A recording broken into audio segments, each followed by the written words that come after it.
My co-host. Say your name. It's Bezoid. How's you going? And today we are doing the podcast. Unfortunately, OG couldn't make it today, so it's just me and Bezoid. Um, OG is out sick.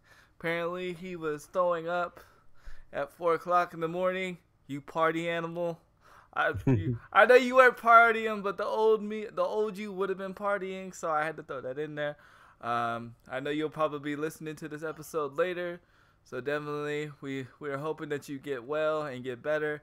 And we know God does everything for a reason, and just know we got your back, man. Got you. We gonna hold the fort down. But so Bezoid, how was your week, man? My week is pretty good. We had a couple of things come out, like the DLC for Destiny 2, which I'm currently, you know, got it going on in the background. Marvel vs. Capcom Infinite characters came out for the PS4, so we got a couple of things to play now. Yeah, how without going too far into it, how how are you enjoying Destiny, the new Destiny DLC? Um, I'm 50-50. I'm enjoying certain parts, and certain parts I hope they change a little. I'm loving the new guns and everything, and it's a actual thing where you can upgrade your gun to personalize to your playstyle. Those things seem very cool. They didn't fully flesh out the story like I wanted to, but I'm still going through the story, so that might change in the future. So But I mean, let's be real. Have they ever really fleshed out the story though? no, they don't. I know. I mean, and this is going totally left, but I'd have to say probably one of the best campaigns I'm playing right now this year is probably the Call of Duty World War II Oh yeah, I campaign. started. I need to get back into it. That is actually really good, and I thought I was gonna hate it, but it reminds me of watching the movie Pearl Harbor in a sense. If anybody's seen Hmm. that movie Pearl Harbor, and I know it's a lovey-dovey movie. Weirdly enough, though, weirdly enough about that movie, I went to see that movie with a homie of mine, which is actually a friend of mine of OG's, which his name was Philip. He's all, "Hey, buddy, you want to go to a movie with me?" And I'm thinking we're going to like an action pack, cool ass movie. No, this dude, and he goes, you know what? He goes, don't worry about it, bro. I'll pay for it. And I'm like, oh shoot, free movie, can't complain. You know what I'm saying? This dude takes me to Pearl Harbor, and I'm like, and it's like a love story, and I'm like, Philip, are you trying to tell me you're in love with me, bro? Like, is there Is this something? something I should know? Yeah, is there something that like you need to tell me? Like, you know what I'm saying? And like, I mean, this is like back when we was in high school, and we all used to kick it all together. You know what I'm saying? I'm like, man, this dude really took me to see Pearl Harbor. No offense. I'm gladly thankful. What's up, Ghost? Thank you for watching. I'm gladly thankful, gladly appreciative, but I literally fell asleep during that movie. I I, Oh man. I really did. I really did. But but weirdly enough, without the love story, Call of Duty definitely reminds me of that movie Pearl Harbor. And It's next week we're going to see Titanic. So. but yeah, yeah, yeah. Oh my Jesus! I had to see that with my ex girlfriend in high school. Actually, that was like her favorite Oh. movie. But that was appropriate. That was appropriate. You should go see Mhm. with your girlfriend. Those kind of movies. But But it's definitely, action. The ship got to go down. So. yeah, that's true. I mean, it's almost as bad as like your friend like coming over and he bringing over a porn. Like, you don't Oh want, no. you don't do that, man. Trust me, me and OG had a friend that did that once. He's like, hey, I got this movie that I want you guys to see, and this is back when we used to go to OG's house, man. And cause back in the day, like we used to throw down at OG's house during the summer. We would go Hmm. hang out at OG's house from 7 in the morning to like 4 in the afternoon, and we would just be gaming, and we would do gaming tournaments and all kinds of stuff. Oh man, that That sounds so fun. that's when I used to do $50 games for Madden, and I literally beat a kid. OG still has it on his memory card saved, and it can be looked on a memory card. I literally beat a kid 156-0 in Madden. Woohoo! Yeah, I used to be a beast at Madden back in the day. I didn't know you was a big Madden player. I used to be. I used to be. Not anymore. Not anymore. Not as much as I used to be. But Hmm. I used to be. I used to be a bad mamma jamma. People were like, man, you could have went pro. Blah blah blah. And I'm like, maybe, but yeah, 156-0. But anyway, this dude come over. And this dude's like, man, I got this movie I want you guys to see, right? And so like we're thinking again, it's gonna be like some badass movie, and it was a freaking porno. And I'm like, and I just felt so uncomfortable because here you're watching this and you're with a bunch of dudes, and I was just like, no, okay. I was like, OG, I was like, we gotta turn this off, bro.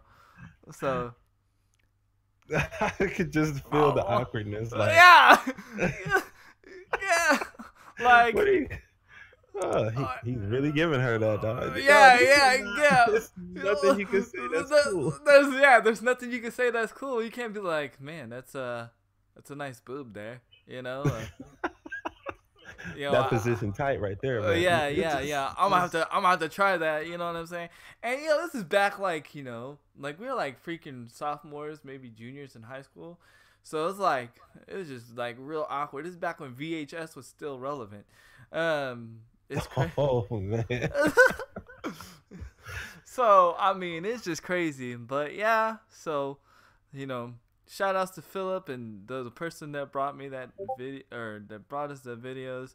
You guys are crazy, but But anyway, yeah, I mean, like I was saying, like I've never known Destiny 2 to be really flush on um campaigns at all. The best story that they had was the raid story for the Leviathan with Callus.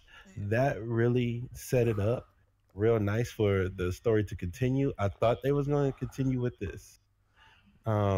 It went a little different than I thought with the time travel thing, and I'm like, Mm-hmm. oh, time travel, this could be awesome. And they went a route where you like, but I already know I'm the legendary person that's supposed to beat the evil. So you went through all this different times, and you're like, I think they could have did better.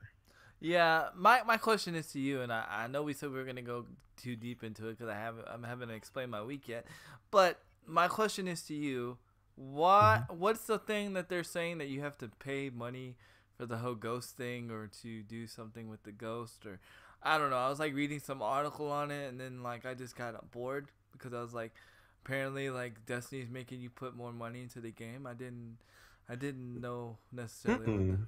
Nah, I don't think there's anything about the ghost. The ghost is just a little buddy. He don't really do anything for you besides the story. Yeah, He's basically your voice, and the fact that you got little perks on him that help you throughout, your right, mission. right, But right, right, right. But I didn't know someone was saying that they were adding like some kind of pay element to the ghost, and I was like, what? I was like, that makes no sense. I mean, I understand that the ghost has the element. Like, I think when I was playing, I haven't played Destiny in a while.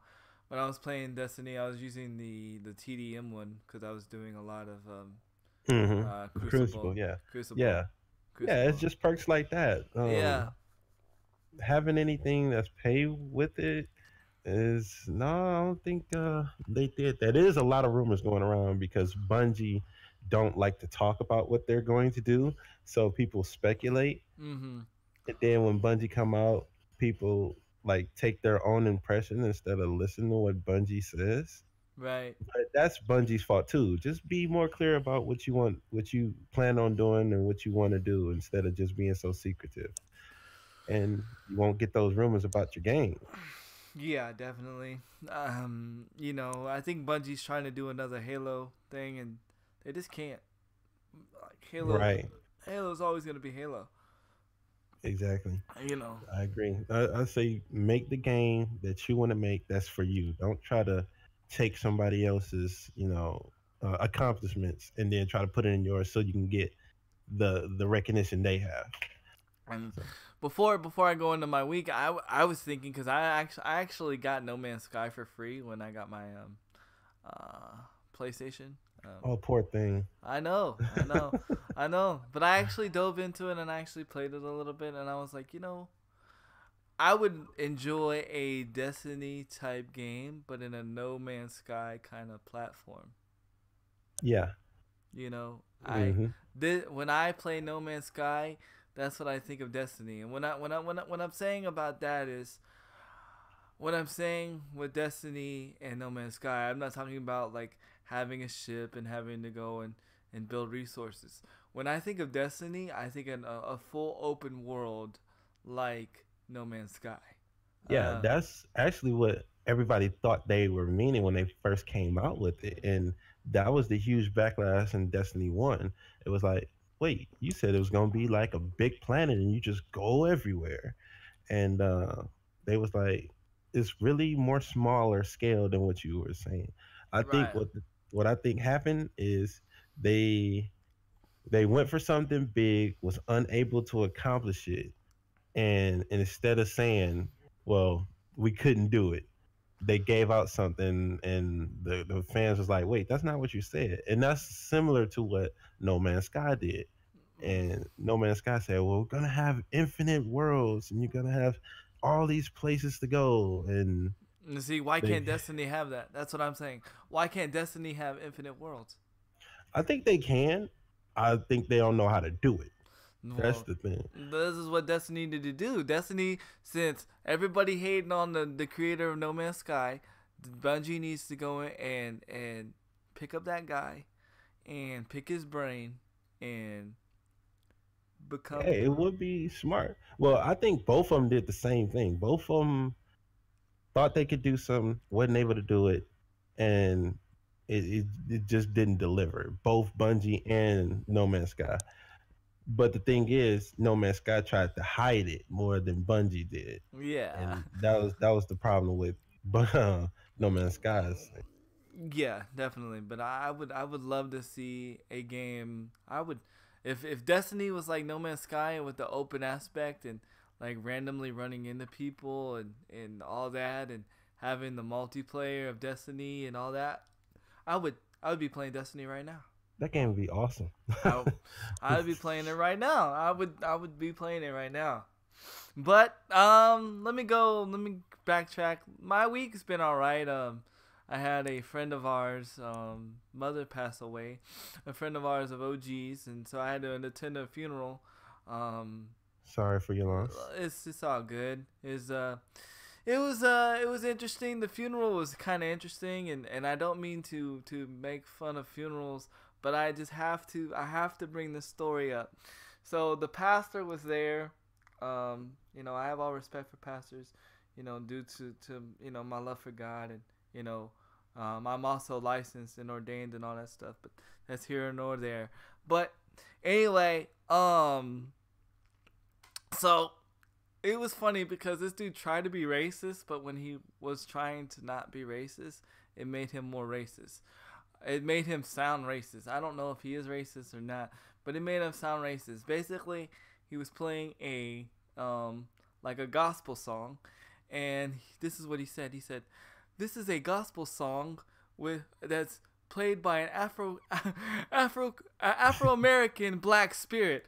And me and my wife, like, we just looked at each other and we started laughing. And unfortunately, we were the only ones laughing. So we were the ones laughing, and so we could be heard throughout the whole church.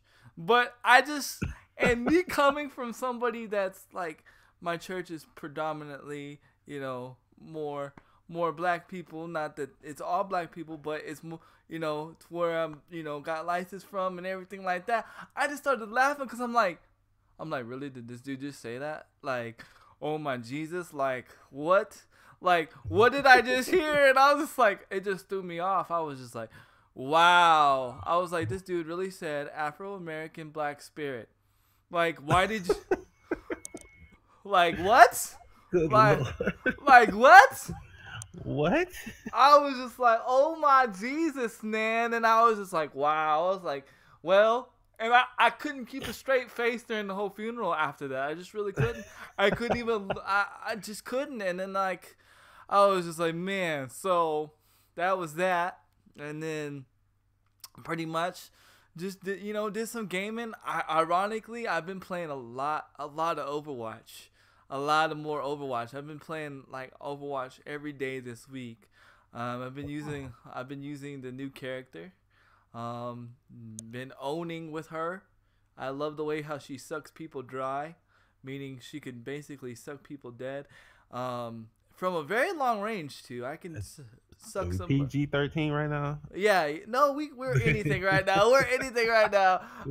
But you can basically suck somebody dry and they're dead, and no pun intended. But it's pretty crazy. It's pretty crazy. And I like the way she can heal and all these things. And I don't know, I just do well with her. She's like a stronger Symmetra.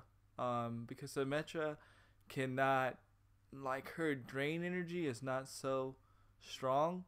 Mm-hmm. Like it's like hers is more close range, but the other one I can pretty much go all the way across the map with her as long as I can see the body. And it's infinite. It's infinite. It doesn't run. It doesn't run out. Now her healing runs out. And then I've learned a little glitch with her. Don't sue me, Overwatch. Don't sue me, Overwatch. Don't sue me, Overwatch. But okay, so she has these balls, right?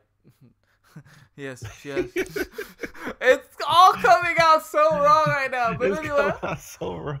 But anyway, she has a yellow ball and she has a purple ball.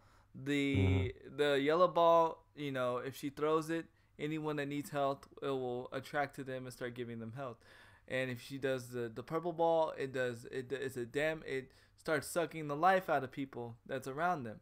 So what I've started to do, what I've learned is, if I'm already hitting the sucking dry button already, or I'm sucking the life out of them, and then I hit the ball button, it automatically throws the purple ball to where I don't have to pick the purple ball. So it's like I'm doing double the damage. So I'm like I'm literally sucking them dry and then hitting them with the ball. So they I can kill like big what do you call it? Like the big guys, like what's his name? Roadhog, and like all the other big guys, like that.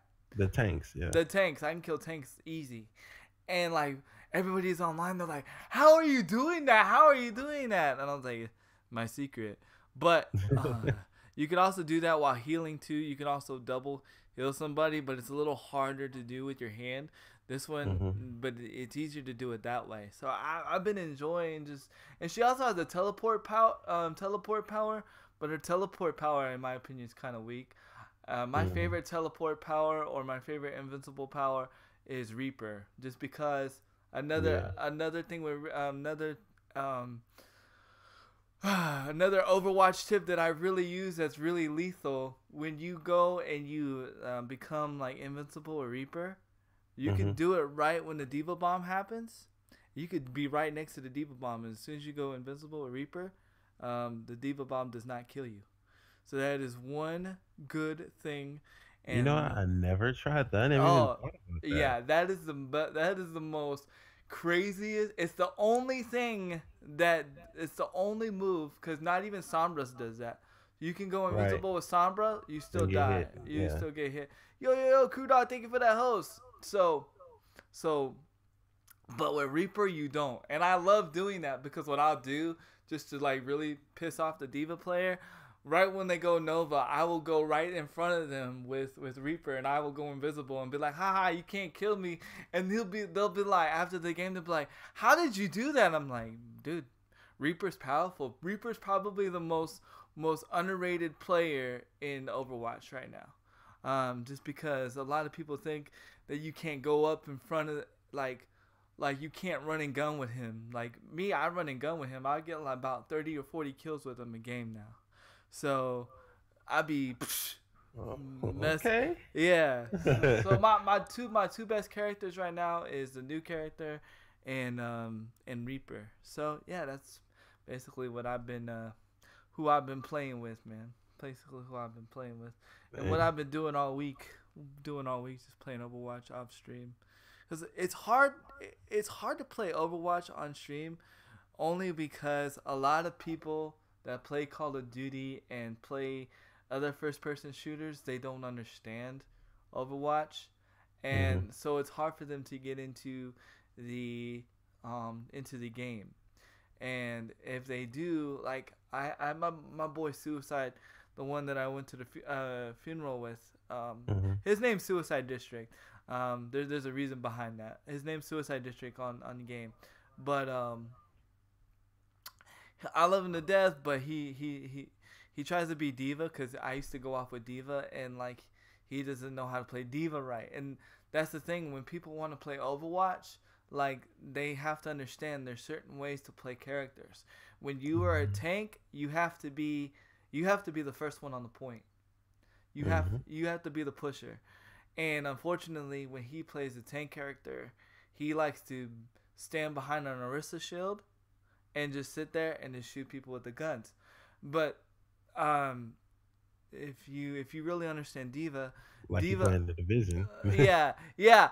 But the thing is with Diva, if you really understand Diva, Diva only her guns only do one damage.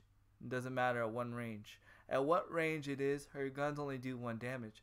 So you could be sitting there shooting behind a shield, and even though she has no reload, you're really doing no nothing. Diva is one of those people that is like a protector, and she's up in front and in your face. And her most powerful weapon is her rockets and her Diva Yeah. bomb. Other than that, um, her other most powerful move is her defense matrix. But it's not her guns. But if you don't understand the character, and you don't understand how to play the character, you could literally lose the game because one person doesn't understand their character and what their role is, and that's what makes it hard to also stream Overwatch is because people may want to play but they don't understand the character and they don't understand the role they play, and then so when they start playing, all they do is keep losing, keep losing, keep losing, and keep losing, and nobody likes to play a game that they keep losing at, Mm-hmm. and so people get discouraged, and it's hard for people to understand. So that's why you don't see me playing Overwatch a lot on stream, just because it's a very difficult game to explain to viewers and how it works. In fact, all the time I always have a viewer telling me I don't understand this game, and like I try to explain it to them, and it just confuses them even more. So it's I don't know. It's very crazy. I don't know. What's I your think take? you're absolutely right because the one thing a lot of people try to do is like be an all star or a rogue in that game, and it's not really one versus one man thing. You No. gotta really use your team Right. to overcome the objective, and that's a thing that people aren't used to from playing like Call of Duty and being able to go off on their own and get 3 4 people killed real quick. And you can't do that. You Nope. gotta. It's more of a team game. Nope. And Yep. No matter what character you are, you cannot go into a room full of 5 people and live. You'll never live. yeah, and Especially if the person knows their kits well. You won't live. I've tried it. and Go ahead. I had to learn that real quick. I was like, why can't I go in there like this? I Yeah. think I'm good. Yeah. I'm a good shot. And they're like, well, you're a good shot, but you're going up against 4 or 5 other goons that's good shots. So, Yeah, and they're using their other abilities because a lot of times if somebody's coming at you at one offense, all you got to do is use your defensive abilities.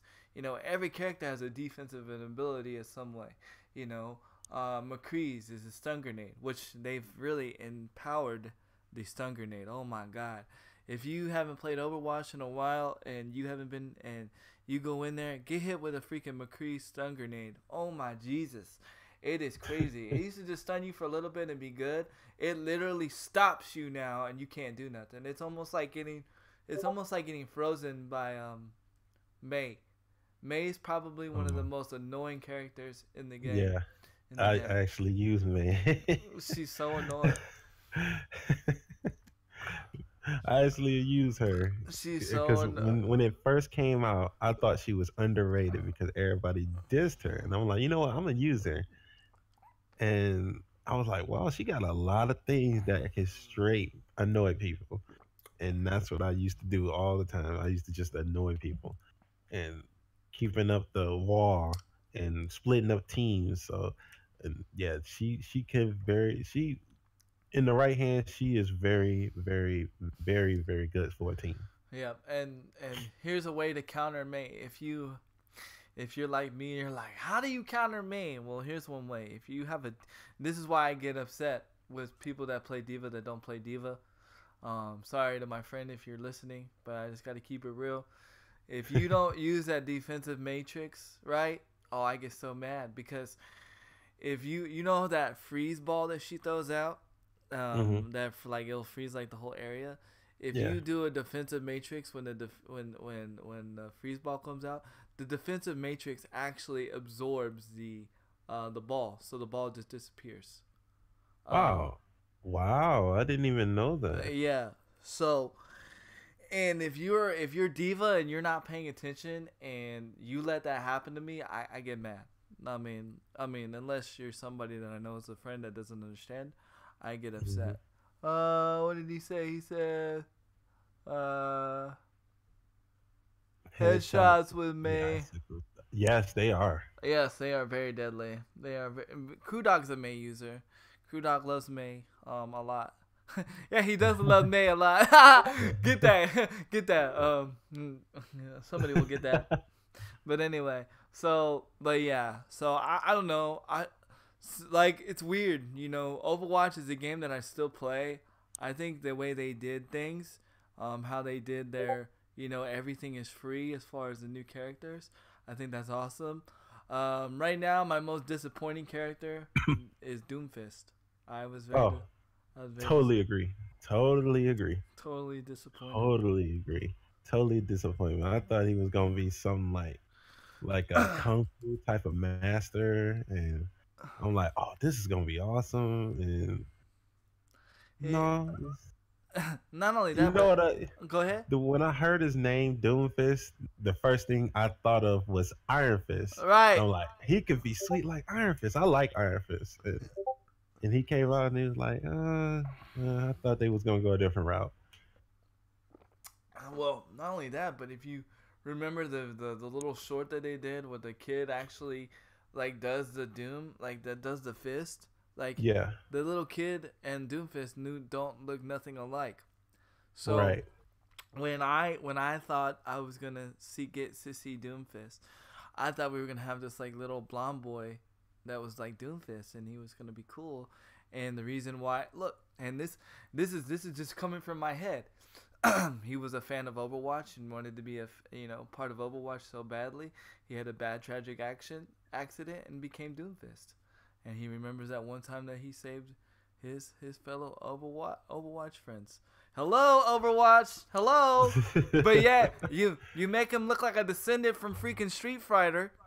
Uh, I'm sorry. Every time I think of freaking Doomfist or see Doomfist, I think of Yoga Fire. Yoga Fire.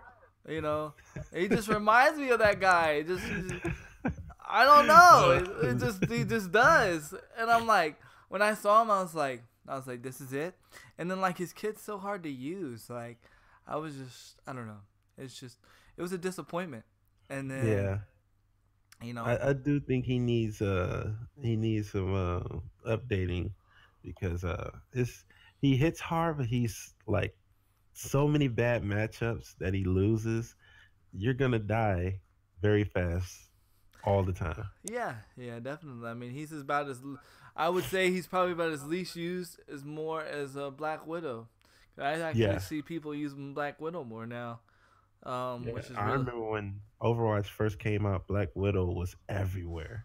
Everybody was using her and Hanzo, and now it's more just Hanzo. Even though he did get some nice buffs to him um, after Overwatch first came out, and they ain't show as much love to Black Widow. She kind of fizzled out as far as popularity. right, Besides her look, right. everybody loves her look now. I don't know. But She's sexy. She's probably one of the she is sexy. sexy now. Yeah, Um, but as far as using her like that, she was getting least. She was used more least compared in the sniper classes to me. right. I think there needs to be a new sniper.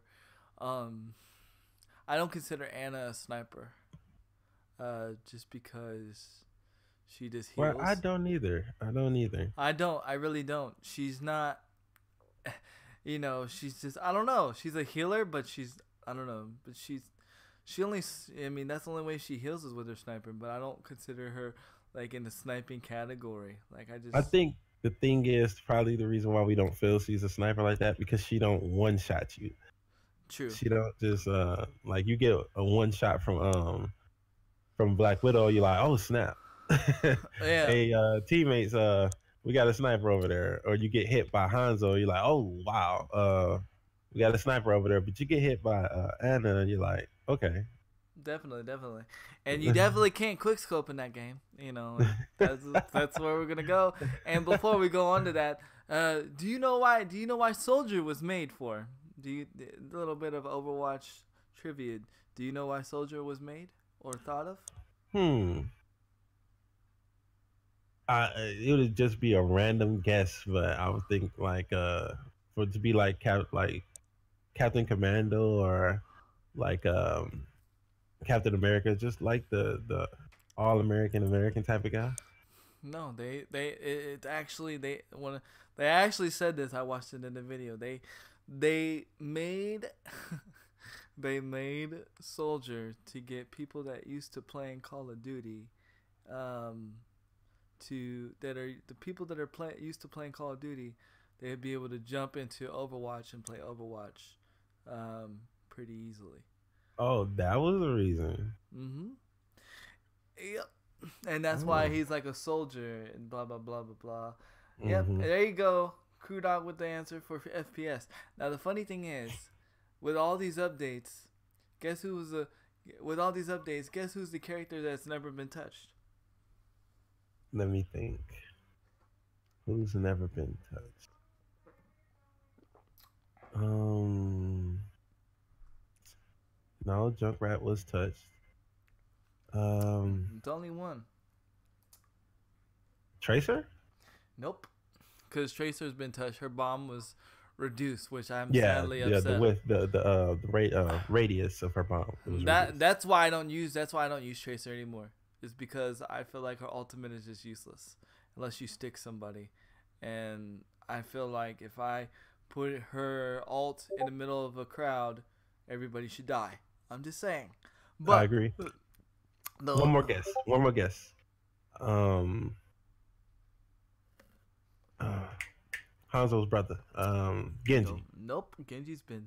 Genji was touched. Genji was touched. They gave him an extra swipe on his sword. I'm telling you, I got a lot of Overwatch knowledge. Crew Dog guessed it. The one person that has not been touched has been Soldier. Probably Soldier. Soldier's never been touched. Soldier is actually one of the strongest players in the game, if you know how to use him right. Because what a lot of people do when they use Soldier, where they mess up on is they, instead of like tapping the feathering the trigger from far distance, when you're in far distance, they spam the trigger. Well, when you spam the trigger, there's one thing about Overwatch people don't understand. There's actual bloom in the game. So when you're spamming any trigger, the cursor will start to bloom, and if there's bloom, then you're gonna miss your shot.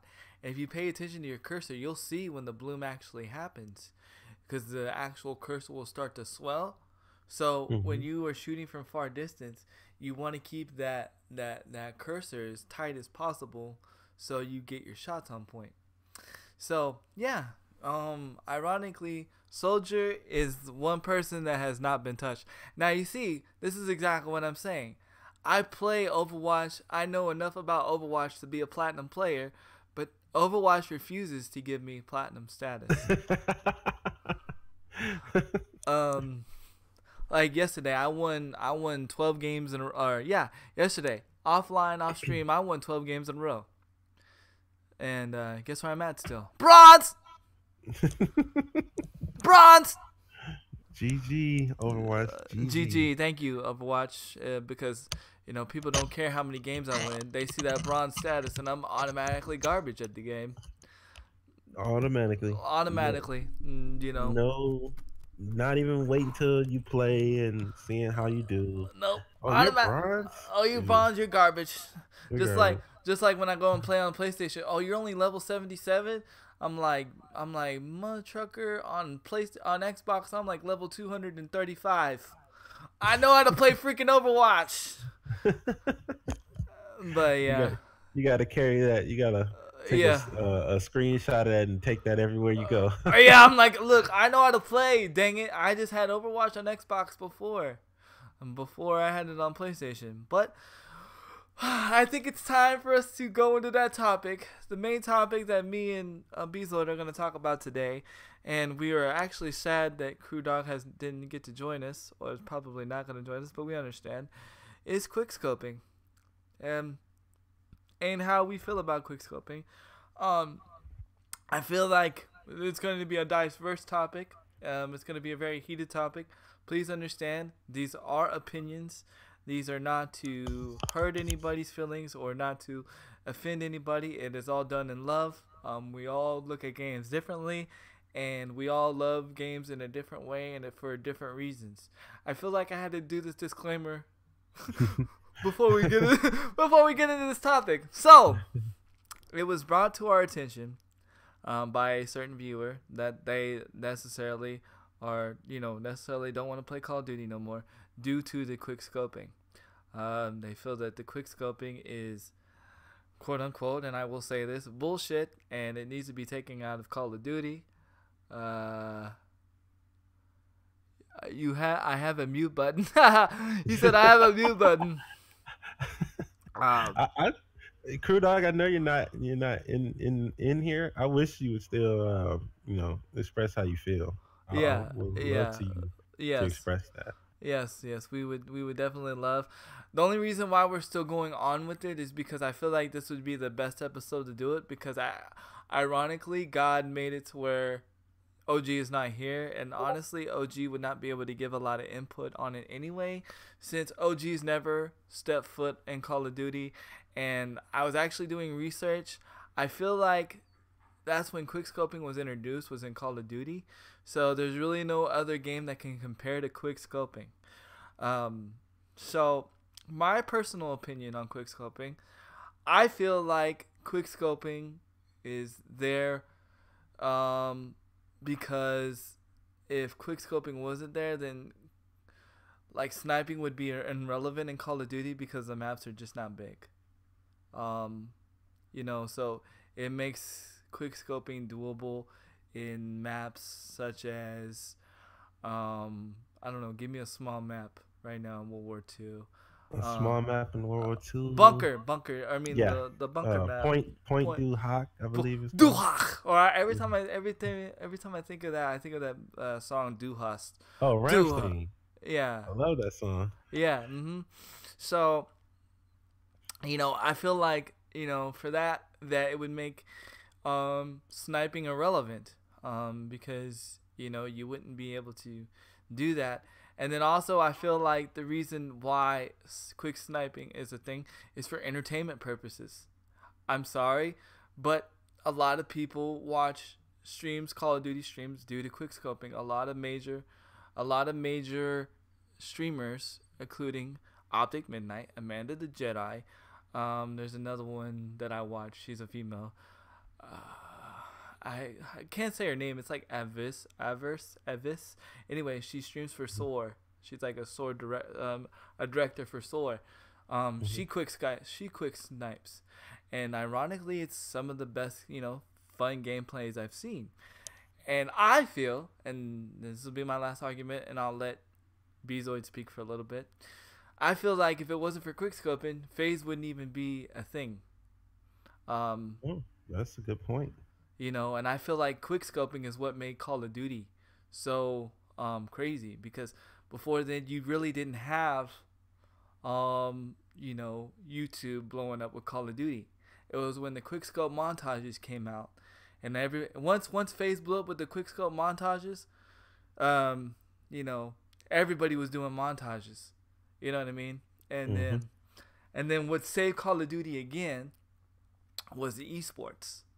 But I feel like if the quickscoping never would have happened, esports would have never happened. It's weirdly to say, but I feel that way, because if you think about it, the top teams, except for Optic, all had quickscoping teams. That's why I give Optic the most respect and the most love, because they did it a different way. They did not have a trick shotting team at all, I don't think. they had people that did quick scope, like Optic Midnight. She did it, but they didn't have a quick scoping team, as far as I know. So, I don't know. That's just how I feel about quick scoping. That's why, even though I necessarily don't like it, I have a lot of respect for quick scoping because it wouldn't be where it's at. So, Just reading what Kudok said there. go ahead. Read what he said. Go ahead. Read what he said. The first one, no, oh, he said, so just sell phase the fucking game. He's just kidding though. Yeah, no, but seriously though, that's how I feel about it. I'm gonna piggyback off what you just said there. What is the thing you hear all the time in chats, in game lobbies? 1v1 me, bro. 1v1 me, snipe, bro. 1v1 me. That's how popular sniping and quick scoping is. I remember back before I even joined, because like the very first Call of Duty I was like major in was Black Ops.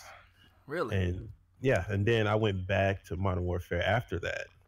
My friends were all big Call of Duty warheads. I was more of the Resident Evil type of guy. And when I came over, the thing I heard all the time was 1v on me, sniper, quick scope, 1v on me, 1v on me. And then I kept hearing 360 no scope, Yeah, why? Why? Exactly. And then all these things, everything you saw in videos and streams was trick shots, shots with snipers. And so it is a big thing in the game. So I agree with you about is probably Call of Duty is the reason why, that started it. Now, quick scoping in this game, I really don't see too much of a problem on it. Sometimes when I get hit by one, I'm more laughing at the fact that how I got shot, Yeah. than getting mad at that I got shot. It's more like, whoa, he actually got me right there. That's crazy. But then again, I never was a sniper guy. This is the first one. Saint, hey, how you doing, Saint? Yeah, what's up, Saint? This more was this was like the first one I actually took sniping more seriously than compared to the other ones. I did get like in Black Ops 3, I got the what was it? Black what was the camo everyone got? The black the dark matter? No. Yeah, dark matter. I got that in Black Ops 3, and I think I was extremely lucky getting sniper shots in that. But this one is the first one I actually tried on my sniper, and so yeah, it's gonna be there. They're not gonna take it out because it's so many people that's remembrance of the old sniping, and they're happy it's back because we had jetpacks for the longest, and everybody couldn't snipe montage like they could, they used to. And that was the biggest thing that everybody was complaining about. They're like, we have no YouTube videos to make with IW because there's no sniping in the game. I mean, there is sniping in the game, but there was no quick scoping. And I've been playing Call of Duty since Modern Warfare. Well, the first Call of Duty I owned was Modern Warfare 2, but I've been playing Call of Duty since Medal of Honor. And the first game that quick scoping was really addressed in and blew up and was Modern Warfare 2. If you don't know how people are doing the quick scoping, it is the in-between frame before the scope scene enters into the scope. So basically, if you slow down the frame and you actually stop the frame, the actual screen for the viewer actually goes completely black. But in that point in time, when as long as you have your barrel aimed at the guy, right? When you go to aim, your aim does not move. So your trigger will always stay. Your aim will always stay at the center of that screen. This is why if you go and watch old how to quick scope in Modern Warfare 2. They will show you how to put a piece of tape on your screen so you always remember where the center of your screen is. And they also, GameStop came up with an idea, well, hey, let's make an LED thing, and it's called Red Dot Hip Shot or something. It's actually supposed to help you with your hip shot, but a lot of people are using it for quick scoping. and you put that on your screen, and that trains your eye to know where the center of the screen is, to know where your center is. So that way, when you quick scope, you always know. Now, only if you YY now. Only if you YY now. And I really wish they would make zombies a different game mode, separate download, because it just takes up so much space on the hard drive. I do agree there. So I don't know. Like I said, I have a lot of respect for quickscoping. I can't do it like I used to. I used to be able to do it. I can't do it now because I'm really mainly an SMG player.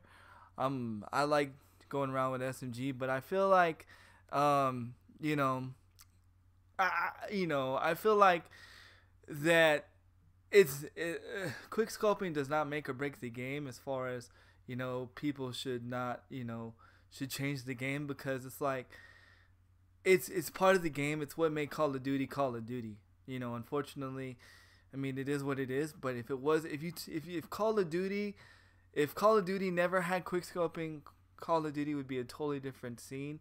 Like I said, I don't even know if Call of Duty would even made the competitive scene, because you had that at first, quick scoping is what gave it that competitive edge, because everybody was trying to hit those crazy shots, And to Crew Dog's defense about this, when I first got into Call of Duty and I was getting quick scope, oh, it used to tee me off.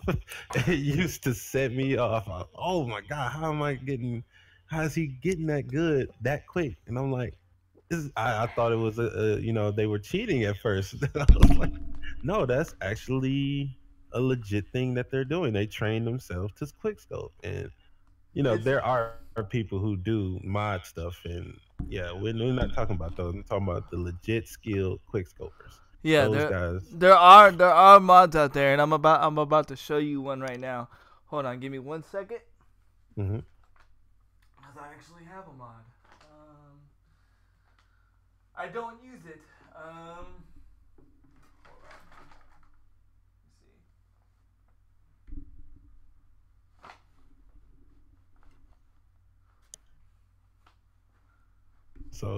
So while he's getting that, yeah, I will say, Crew Dog, yeah, you're not alone in the pain of it. Yeah, you're not alone in the pain. It's just it's just something that what made Call of Duty was the realism of actual battles. Then they stepped away from that.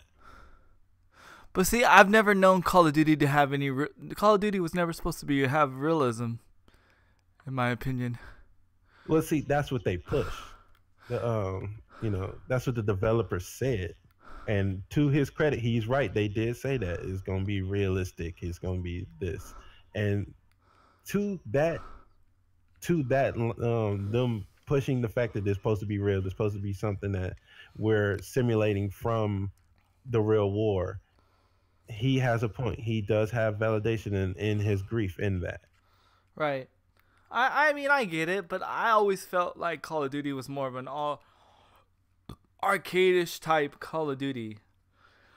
Yeah, that's on the developers for trying that. What they were doing was they're trying to get the market back. And everybody hated the jump pack thing. Yeah. And so they're like, well, we're going to go boots on the ground and we're going to make it realistic, even though it's not going to be realistic because it's a video game, man. It's not a simulation. It's a video game.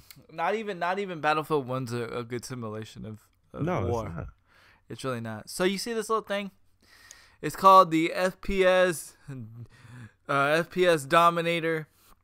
You buy it at GameStop for $40. You can buy it. I bought mine on Amazon for $40.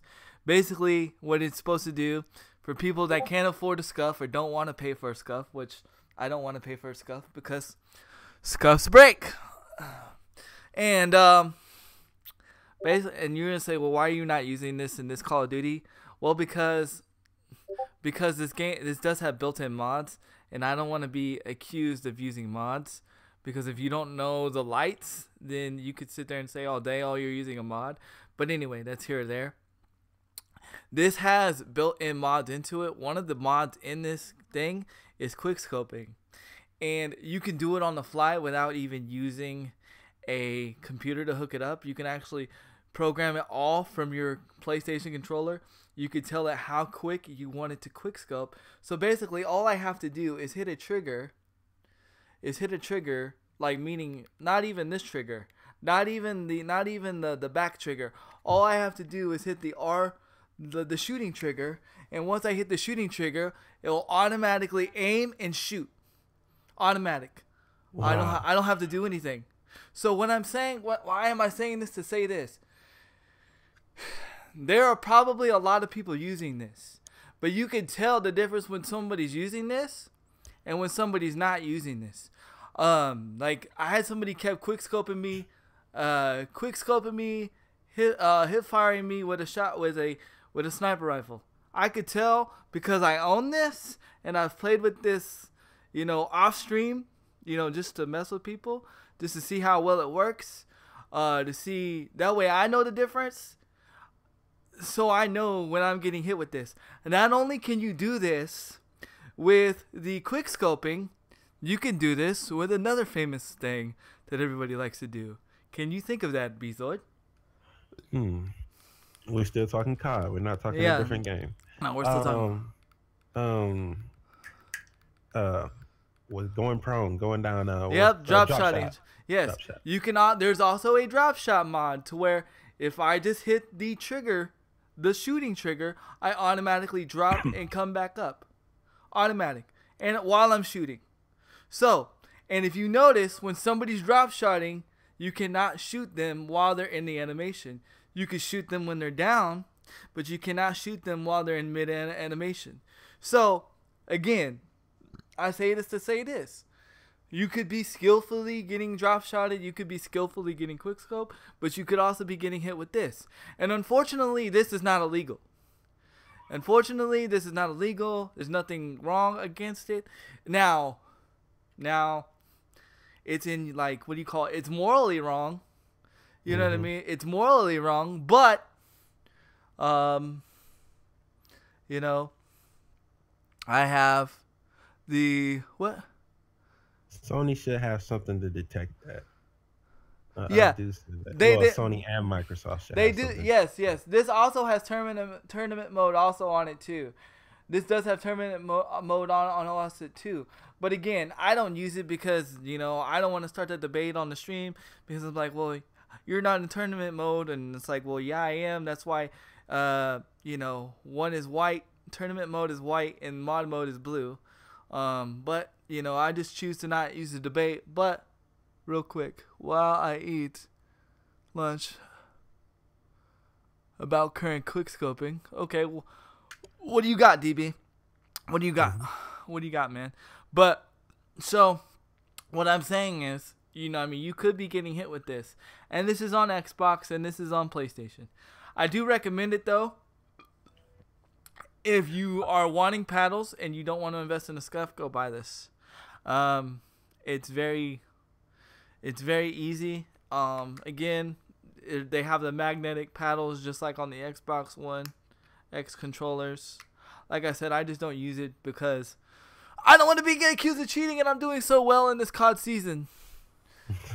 They have made it easier to quickscope again because the game needs to be cool again. Agreed. I agree with you.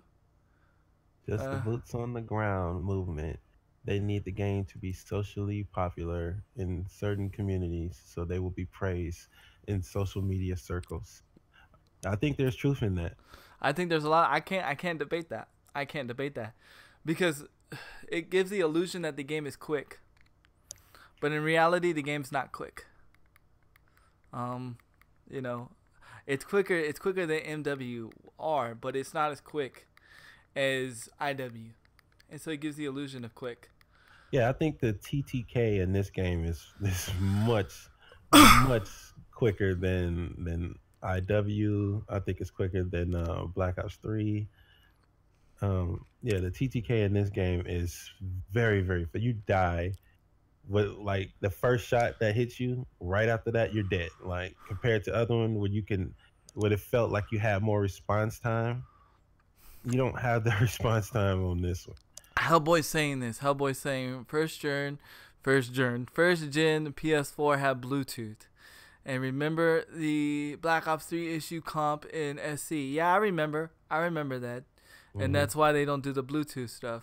And TTK is quicker than health respawn. Yeah. Oh yeah. Yeah. I definitely know that was one of the first things I noticed about World War II is your energy does not go up as fast as it used to. It is very slow. Like you can win a gunfight, go high for a second before you get into the next one, and you're there for a good 10 seconds before you're hit. I say a good 7 to 10 seconds before your health is back up in max, compared to like in older CODs where you get in a gunfight, 3 to 5 seconds, your health is back up. Well, and to go off what DB was saying, I think the reason why this game, one of the reasons why, I'm not saying the main reason why, but one of the reasons why this game did not become the savior is because, well, first of all, can't no game become the savior of COD. Just like not one president's gonna save America. He can't. It just can't be done. Okay. Message. Not one man can do it, and not one game can do it. But that's a whole another debate for another day. You know, the main reason why this was probably one of the worst COD launches in Call of Duty history, and that's where Sledgehammer dropped the ball.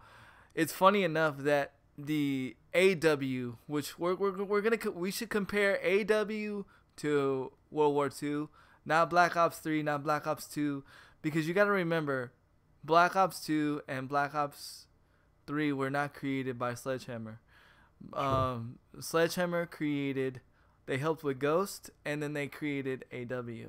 So the last game they created was AW. That launch was amazing compared to World War II. You know, and I feel like the main reason why one of the reasons why they dropped the ball was the release. And another way I think they dropped the ball is they tried to take something out of Treyarch's book and do the rank play. And now I'm not saying rank play doesn't need to be needed. Rank play does need to be needed, but the fact that it was broken and not counting wins is a loss.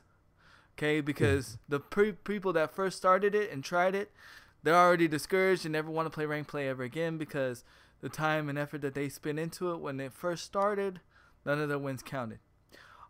Secondly, I feel like where they dropped the ball with rank play, I understand it, I get it, but like I have people that want to play rank play, but they only want to play rank play with squads. Unfortunately, you cannot play rank play with your friends until Season 2.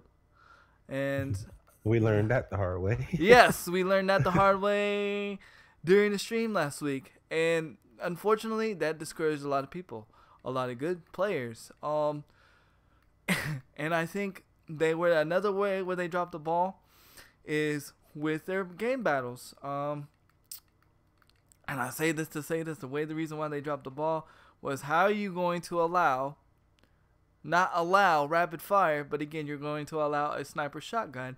And then what they decided to ban recently this last week was the freaking flaming grenade. So now here's my question. What score streaks can you use in GBs? None. The first 4 score streaks in GB, you're banned. The first 4 score streaks in GBs are banned. Fact check. That's Oh, they assisted it. Well, I knew it was one of those games. I thought it was Ghost. I really thought it was Ghost, but you're right. It probably was. In Modern Warfare 3. Modern Warfare 3. Mollies, yes, they banned mollies. Mollies are not allowed in GBs. You want to know how I know? We were beating a team 6-2. We were beating a team 6-2. My homeboy Headshot comes in with the molly for the win. As soon as he throws the molly, the guy messages, mollies are banned, and we get disqualified. RIP. Wow. And we had to go double check the rules because we thought maybe the other dude was lying, whatever, because he's being salty. Nope. RIP. Nope. Mollies were banned. Wow. So I'm like, so me headshot and the other person we were playing with, we're like, so what do we use? You Fighter literally, jet. yeah, that's the only one you can use is fire jet and the glide bomb. That's it. Hmm. That's it. I don't know. I find that to be stupid, but apparently instead of making the what you call it, the Molly like one more kill, let's just ban it. Let's just ban it in GBs. But we'll keep the sniper shotgun in there because that makes sense. That makes sense. I love what you call it, the sniper shotgun. Oh my god, that's like and then like the thing I don't understand is why do shotguns need a buff? Mollies were a hit and miss. Don't care either way. I just liked it because it was a good defensive strategy. You know what I mean? Like you could muzzle top, you can molly the bomb, and you know what I mean? Like you can molly the bomb and mollies like certain areas. You know, machine pistol though. Yeah, exactly. Why? Like exactly. Mollies are banned, but the machine pistol's still alive. But they claim they nerfed it. But I mean, my boy Headshot can go off with that freaking machine pistol. You know. That's true, DB. That's true, DB. But I don't think he's upset that um, he lost. I think he was more upset that the fact that they're banned in the first place. Yeah. I don't care that we lost. I'm just like, because like I'm just more upset that mollies are banned, rapid fire is banned, but sniper shotgun not banned. I don't mind that the sniper shotgun's not banned. I get the whole. I mean that it's in the game in general. I get the whole comical aspect of it. Just like the shovel makes no sense, but why is it not banned in GBs? Why does it make sense? Have a thing for reading the fine print. Yeah, I know. Yeah. But and to be honest, like they just banned it the week that we started playing GBs. So it was like, they changed the rules so much that like you forget to look, and then you're playing GBs, and next thing you know, some kid hit you with that ban note. You know what I mean? Ban, and I'm like, what? And I'm like, oh rip, you know. But we did do an epic comeback. Greatest of all time comeback where we were down. I do got a YouTube video coming out soon. It was pretty good. Your boy Handy actually did some work. I actually used the grease gun a lot. What's up, Angela? How are you doing? But yeah, my thing about that is just like, I just don't understand like their logic. And then they're like, yeah, we from the creator himself, Michael Condrey, he said, yeah, we think we need to buff the shotguns. Really? I don't know why they need. I think the shotguns are good where they are. Because they feel like the pump one, the double barrel pump one, it takes too long to reload or some bullcrap. I don't flipping know. But I'm like, bro, I have never played with a shotgun in World War II that felt weak to me. Well, if you feeling like it takes too long to reload, that's what hustle is for. Exactly. Um, Exactly. put that on, and there you go. And You I just still gotta sacrifice, using a different basic training. and and right now I still feel like Prime, even though they nerf Prime, I still feel like it's a crutch attachment or crutch, whatever you call it, ribbon, whatever the case. Here's the reason why. Even if it didn't reduce flinch, you want to know why it's still a crutch attachment?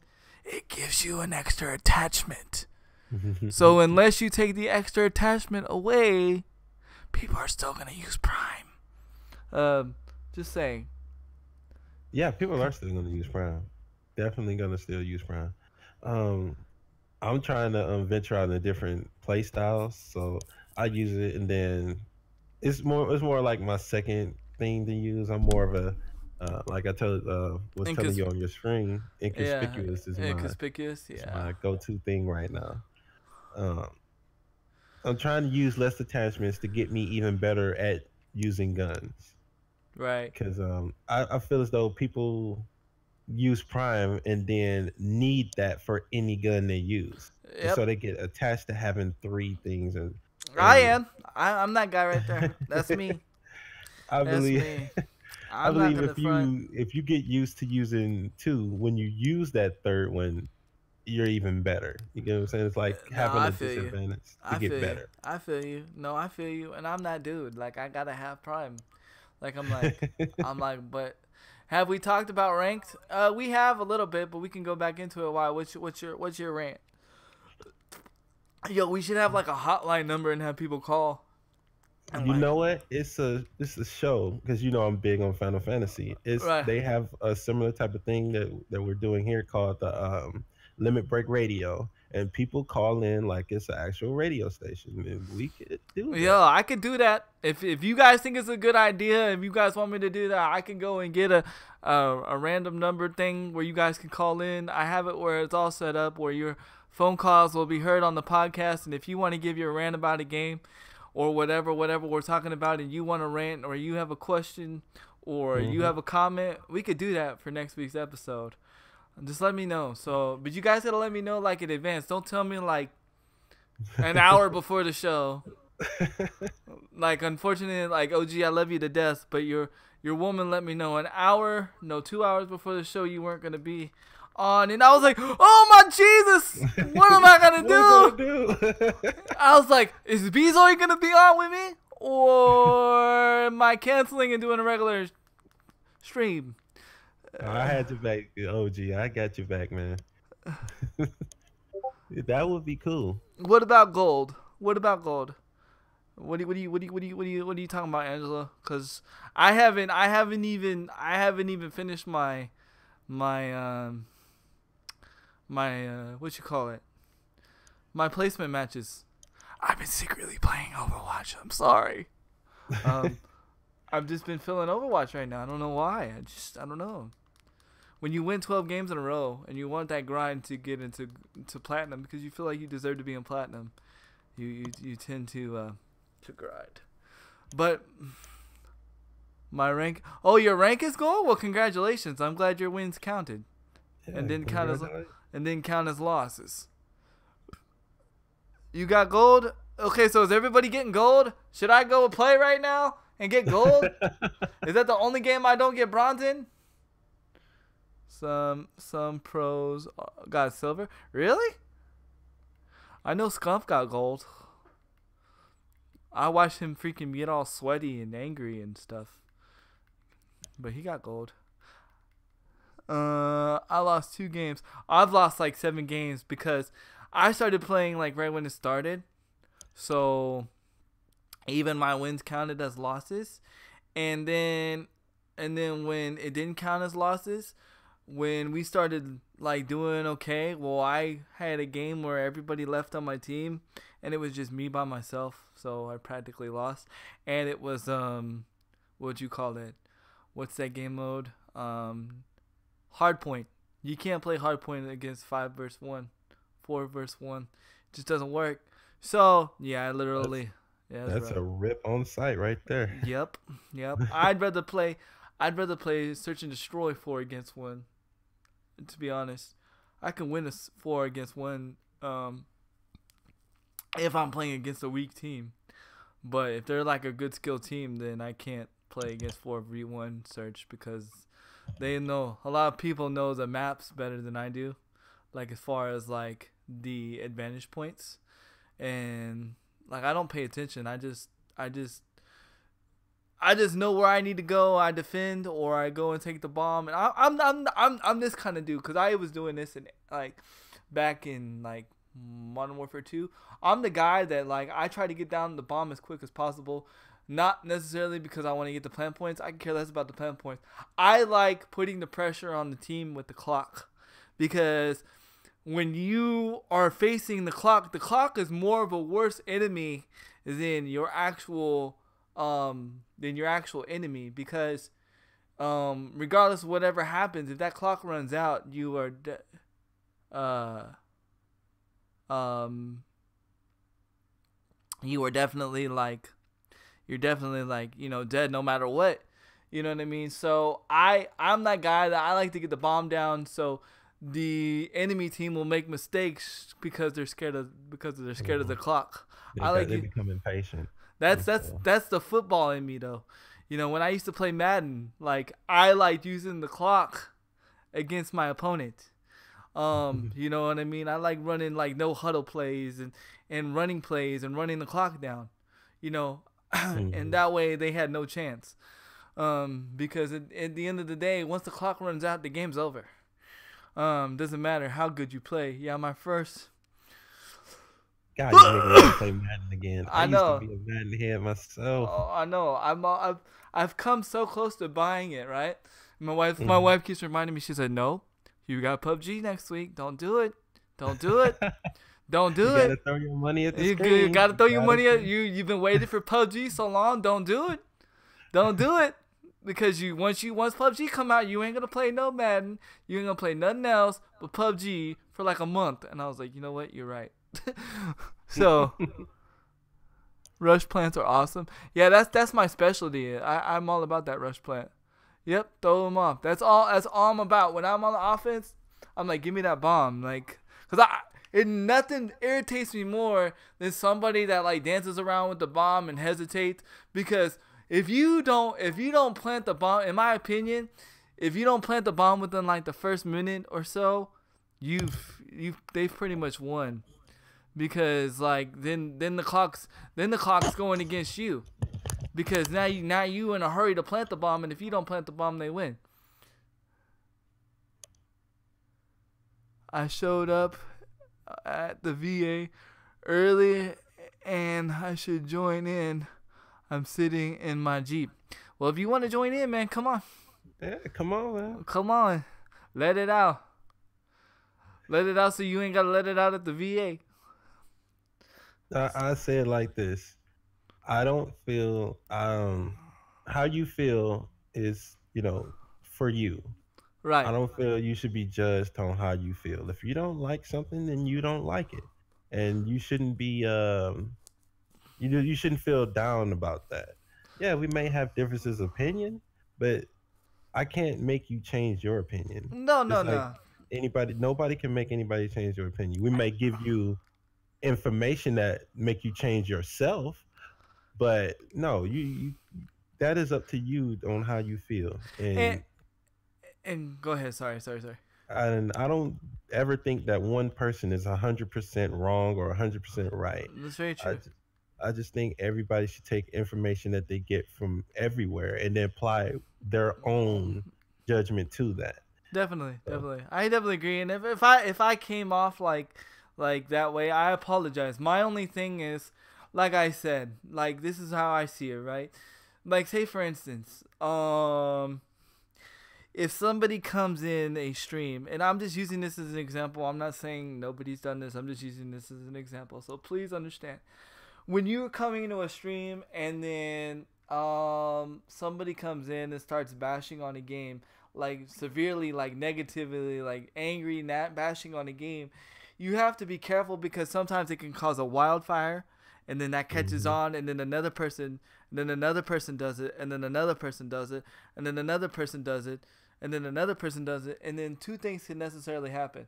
You either turn that person onto the game, and or you turn that person off to your stream. And so Mhm. that's why I'm saying when I come across like that, sometimes as because I consider Crew Dog a strong person in the social media, in the social media game, because Crew Dog has a Crew Dog has a following. Whatever Crew Dog does, I mean, because people respect him, and you know and what he does, they listen. Sometimes they Jump follow. on the train or jump off. Yeah, exactly. I mean, so that's why if I said anything like that, like that's not what I meant. I just meant we have to be careful.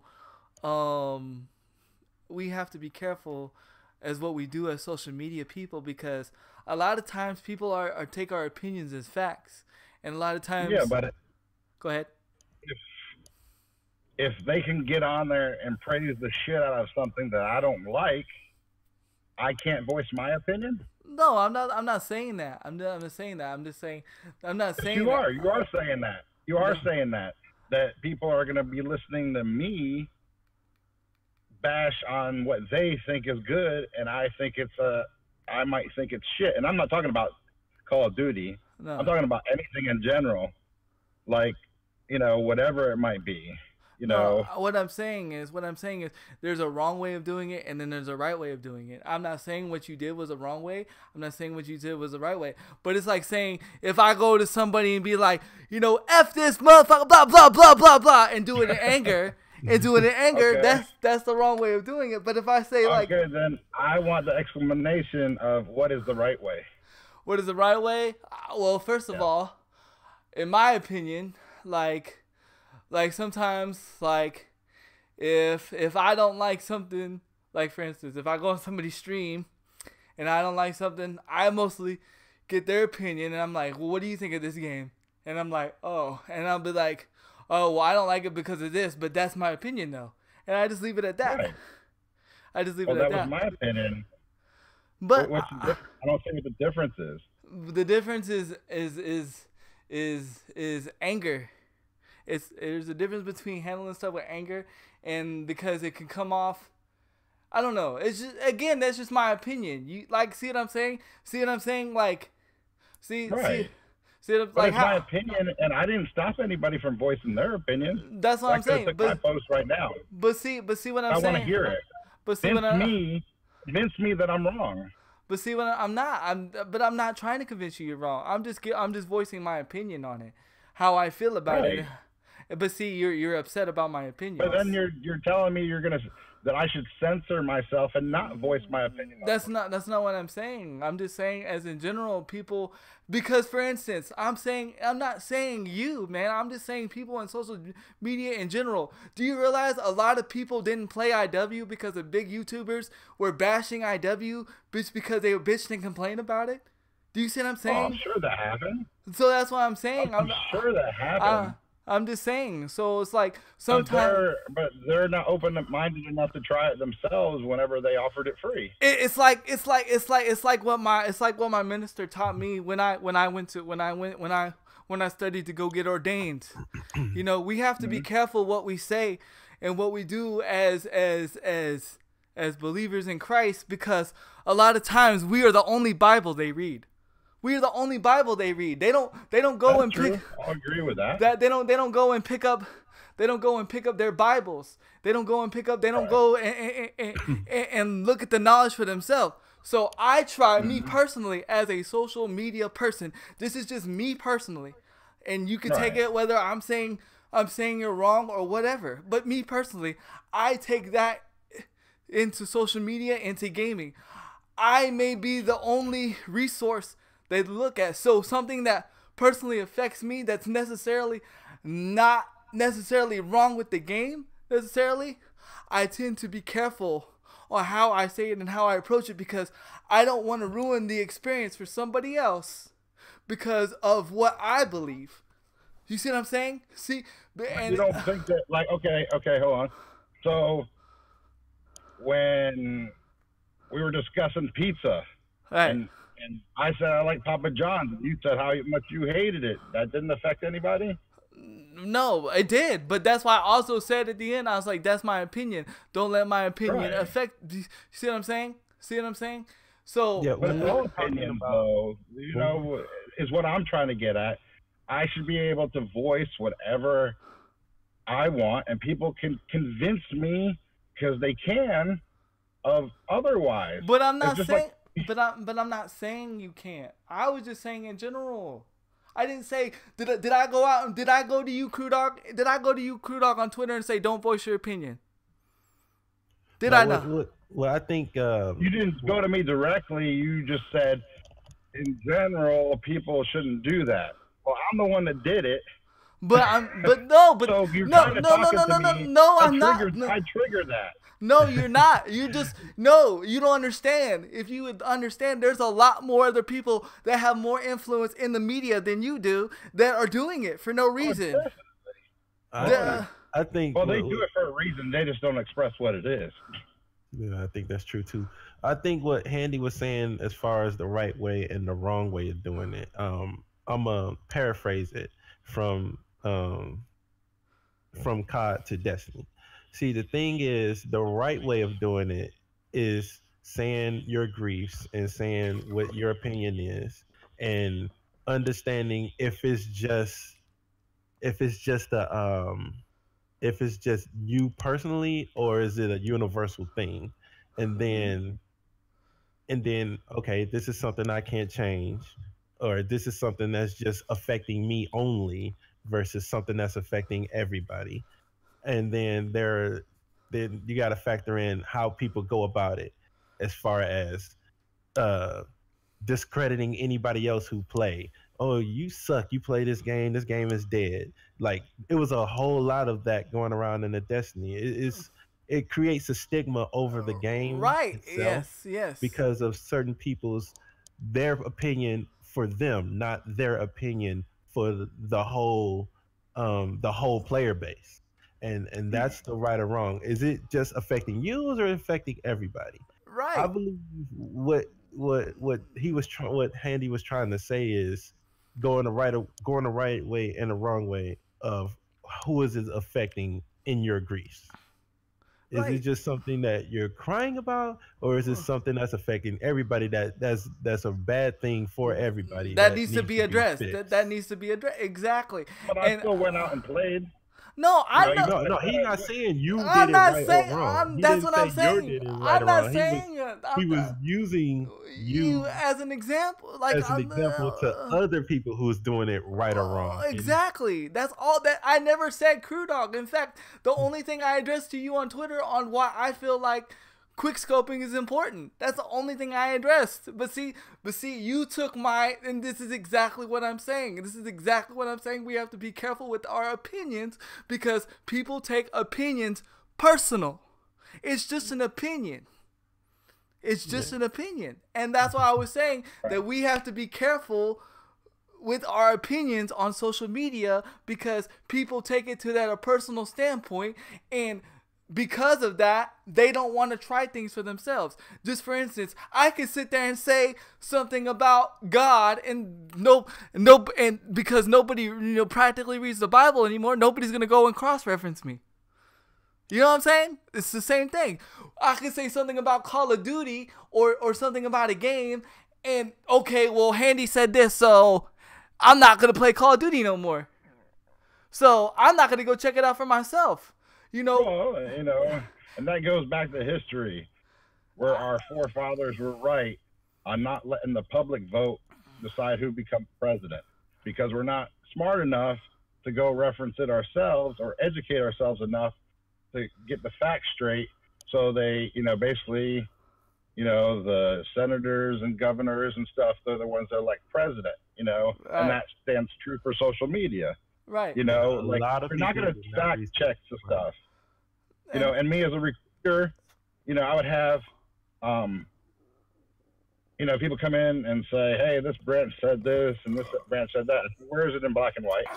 Here's what I'm talking about, and here it is in black and white. You Mhm. know, you can promise the world, and all you get is a freaking little closet, you know. But You're absolutely right. You're absolutely you right. A know, lot of people don't. all I was trying to address, is I is that we have a powerful voice in social media. Like people underrate the power of social media. This is why net neutrality. Oh, I didn't even go there, but this is why I'm just gonna say this is why net neutrality is so important. You know what I mean? Because, like, right. for instance, you have the power to reach. So, like, you tweeted out Sledgehammer Games, right? You tweeted them out. Mm-hmm. If they wanted to, they could respond to you. You know what I mean? Sledgehammer never does because Sledgehammer never responds to anybody. I think the only time they ever responded to me was one time, and that's when like something was wrong with my 360 and I couldn't play IW. Although But respond, we understand we have somebody working on it vigorously. That's the response I get all the time. yeah, You know, but it's the same canned answer. They don't even give you a hint as to what it is. People like to know what exactly happened, that caused it. It puts them at ease a little bit. It's like your parent. You don't understand yet, why they told you not to do something. If they just sat down and, whether it was right on the spot or afterward and told you, this is why we did it. Right. Or this is what, right. It puts people at ease. But when you just give the same canned bullshit answer to everybody, we got somebody working on it 24/7, da da da. Of course you do. Yeah. Show me your schedule. How many people you got working on? Right. You know what? That goes into, and I think we should use this on another topic later. The disengage that the developers have with the consumer. Like, it would be so much easier for Bungie, for Sledgehammer, Activision, if they just would talk to each other instead of going quiet, and then all of a sudden we're going to say something real quick and then we're gone, and then all the consumers are guessing on what we're going to do in the future as far as the game is concerned. And that's what I laud Epic Games with Fortnite. For them doing it the way that they do, they pretty much tell you exactly what's wrong and what they're doing to fix it. I think, how many times do we know from other developers what they did to fix it? They just say it's fixed now. That's not, I mean, you can check the patch notes. Yeah, I mean, I give them props for that, but where Epic Games dropped the ball was so trying to sue that 14-year-old child. But yeah, that's here or there. I mean, it is what it is. But prime example of what I'm trying to say about our power in social media. And I'll use me for an example. I joined Team Ponage, and I got nothing against Team Ponage. I'm just using this as an example.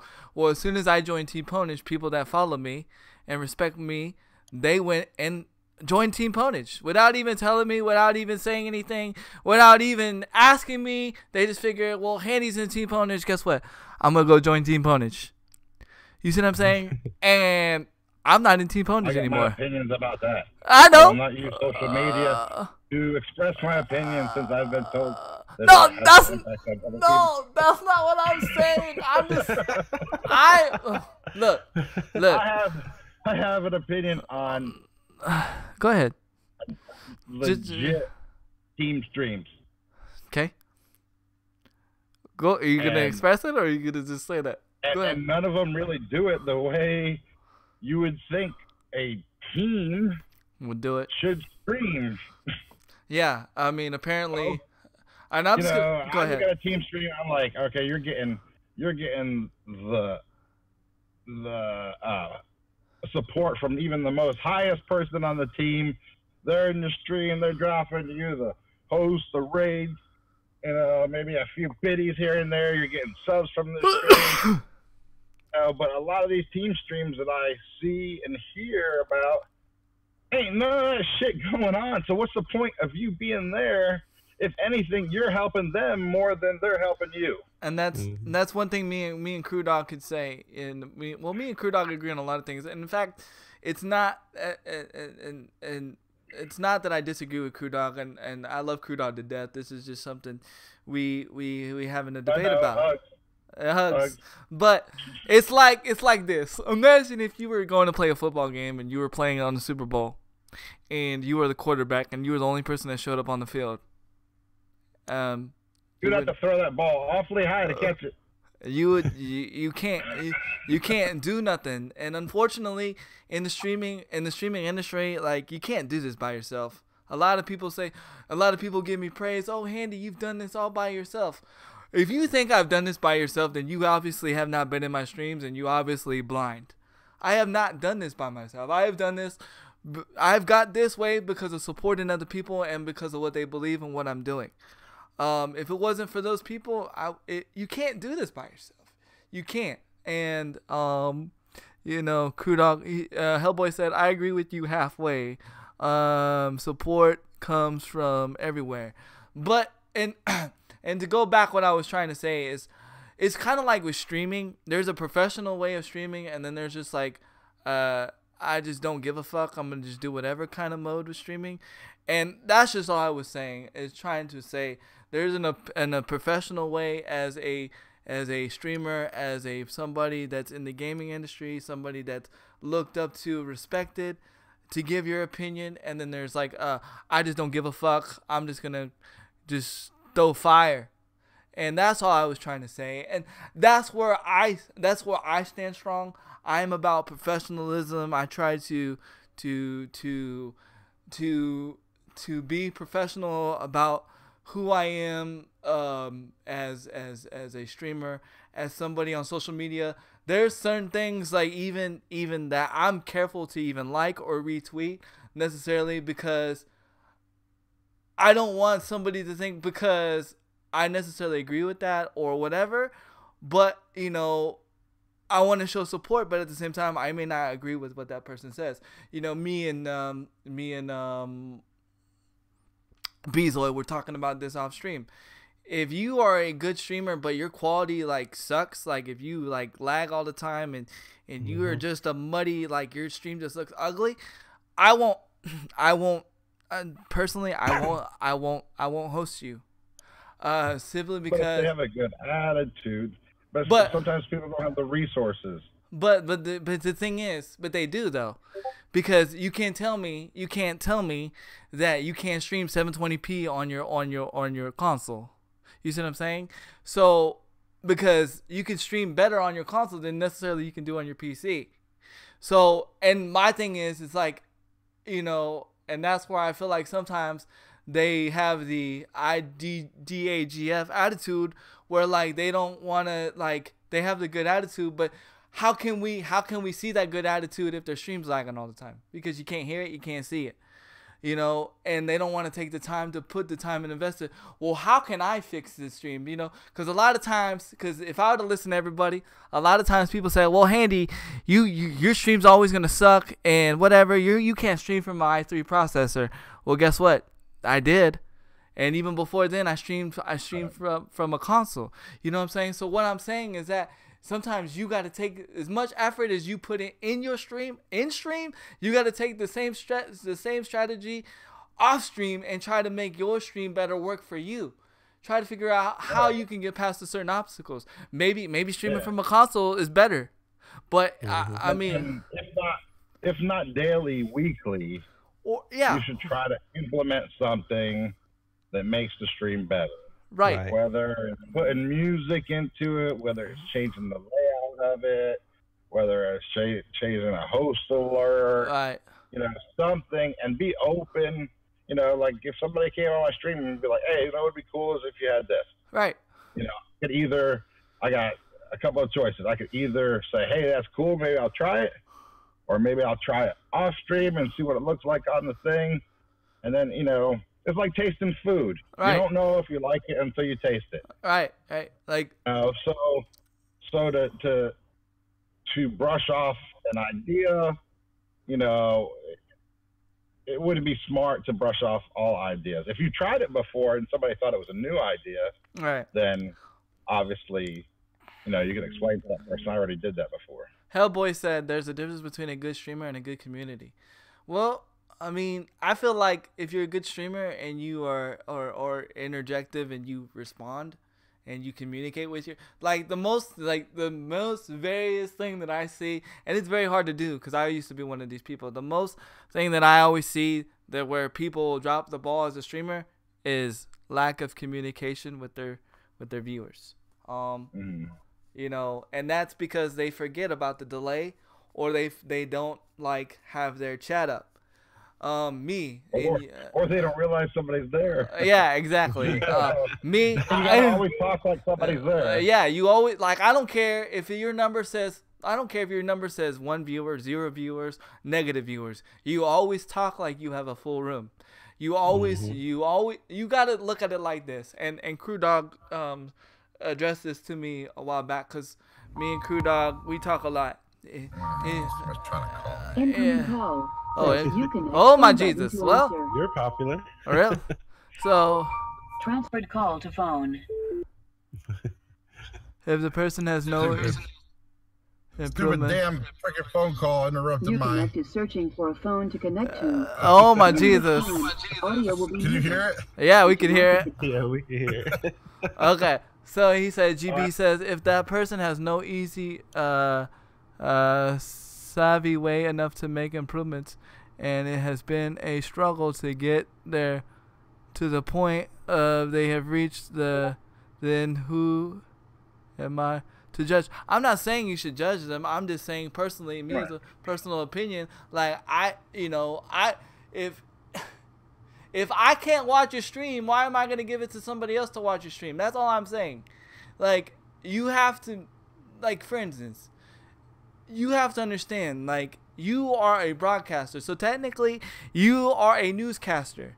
So if somebody was broadcasting the news and it was froze all the time, what would you do? Change the channel. Get your information from somewhere else.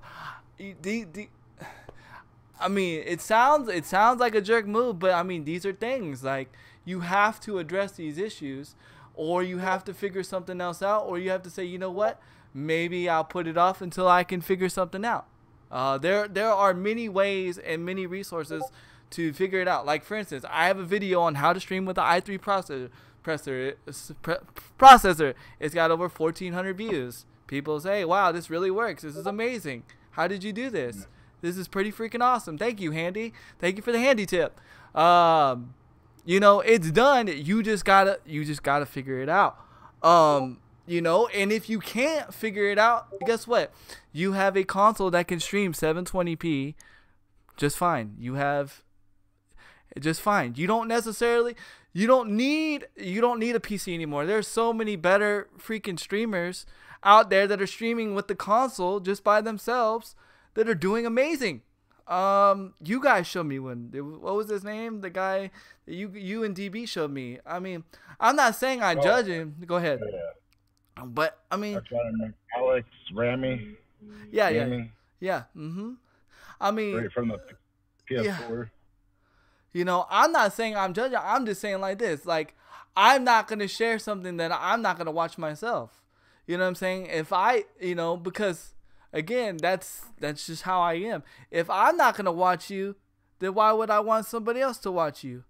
You know what I mean? That's just all I'm saying. Like, because I watch you because I want to watch you. You know, if I watch you, that's because I like you. I don't watch you because, oh, you're the baddest Fortnite player in the world, or you're like top #1. I like you because you're entertaining and I can watch you. You know what I mean? Right. You know, I don't, you know, a lot of people, you know, think, oh, well, you might watch this person because this other person watches this person and this person supports. No, I watch you because I want to watch you.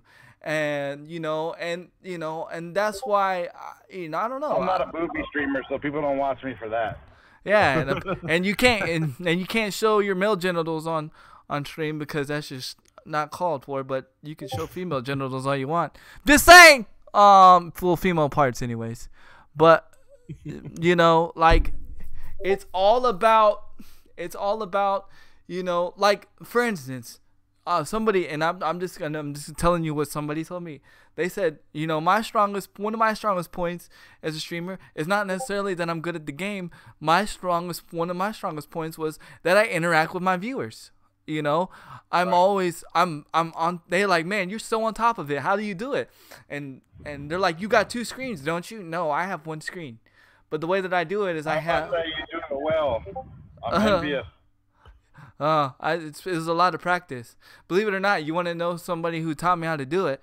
Pooch. You know, Pooch actually taught me how to do it. He said you just gotta know when to pick and choose. He said you'll find your time and your moment to when you want to look at the chat, and once you find that groove, you'll figure it out. Yeah. So shout outs to Pooch. You know, Pooch. That's why I say, you know, regardless of everything, Pooch has helped me out a lot. In my beginning on how to do certain things, as far as you know, reading the chat and stuff like that. He also helped me figure out the right bit rate to use my stream on. So you know, you just like Bees always said, you gotta pick and choose the information that someone is giving you. You may not like the way how I feel. You may feel that, oh, I should watch a laggy streamer. Well, okay, that you can do that, but that's not me. You know what I mean? Because I feel that time is more your time to me. Your time in this room is more valuable than you subbing to me. So why am I going to give you a stream that always lags every 3 seconds when you can go watch somebody else that may not be as cool as me or may not have the biddy song but guess what? Their stream is like on point. No. It's unfortunate though that some of them don't have the proper upload speed to do it, but they're funny. Their gameplay lag Right. a little bit. And that's a personal option for everybody. Right. What they want to do. If they want to be there, support them, and hopefully, they'll get affiliated, get more money, get better internet. No, and from the bottom, now I'm here type shit. Yeah, exactly. Like I started from the bottom. To me, I'm still at the bottom in my opinion. Like and Ghost. No, it's hard for me to watch your streams, bud. It's hard for me to watch your streams because of times. You stream the most busiest time that my family's home, and everything else, and like I have to try and figure out, I got to pick and choose. Well, do I watch Ghost or do I do homework with my daughter? Do I watch Ghost or do I, spend time with my wife? And so, I mean, but that's why I put you on auto host. Like, to me, if I got you on auto host, then that means I support you. And sometimes you get picked, sometimes you don't. I'm sorry. I can't help that. The more thing about the laggy streamer is knowing that your viewers is gonna see that and making the judgment of saying whether you want to give that to your viewer or you want to do something about it. Right. If you know you're a laggy viewer, you're a laggy streamer, and your viewer is gonna see that. I had that, and that's why I had stopped streaming myself. I was like, I can either stream from the console, I won't lag there, but I know it's things I want to do, such as overlays and this, that, and the other, that I wouldn't be able to do on the console. I was like, I'm just gonna upgrade my PC. That was a decision I made, so a viewer doesn't have to come in here and be like, I can't see what he's doing. How can I understand what he's going through and laugh with him or be upset what he just got sniped, or because I can't see it. I didn't see what happened. And so I made the decision myself as a streamer to say, no, I'll just wait and then start streaming when I'm capable to my own standards. And unfortunately too, that the better internet needs to be the priority over the better equipment. Right. Yeah. So, and the better equipment can come after. Right. And, just upgrades, but the internet is, it's a streaming environment. So you have to have the internet to be able to do it. Yeah. Like I was talking to Bezoid earlier off stream, and he thought I had this like massive PC or gaming PC and stuff. And I was like, no, bro, I stream from an i7 laptop. That's it. And he was like, what? And I was like, yeah. And I was like, yeah, it's all from a laptop. The main money I put into is my internet, and it's not even that good, to be honest. I only get 10 upload and 100 download, but hopefully that may change. But I mean, it works good for now. You know what I mean? It works good. But that's like the main thing is you want to make sure you have internet, because if you don't have internet, then you have nothing. And another thing, you cannot do it wirelessly. I don't care what anybody tells you.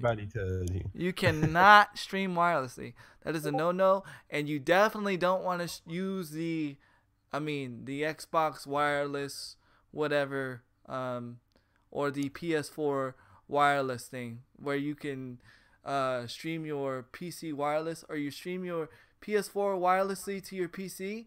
No, you got to get some kind of capture card or something. And I'm speaking this from experience, because you might have the good internet, you might have a good processor, but what's hurting you is the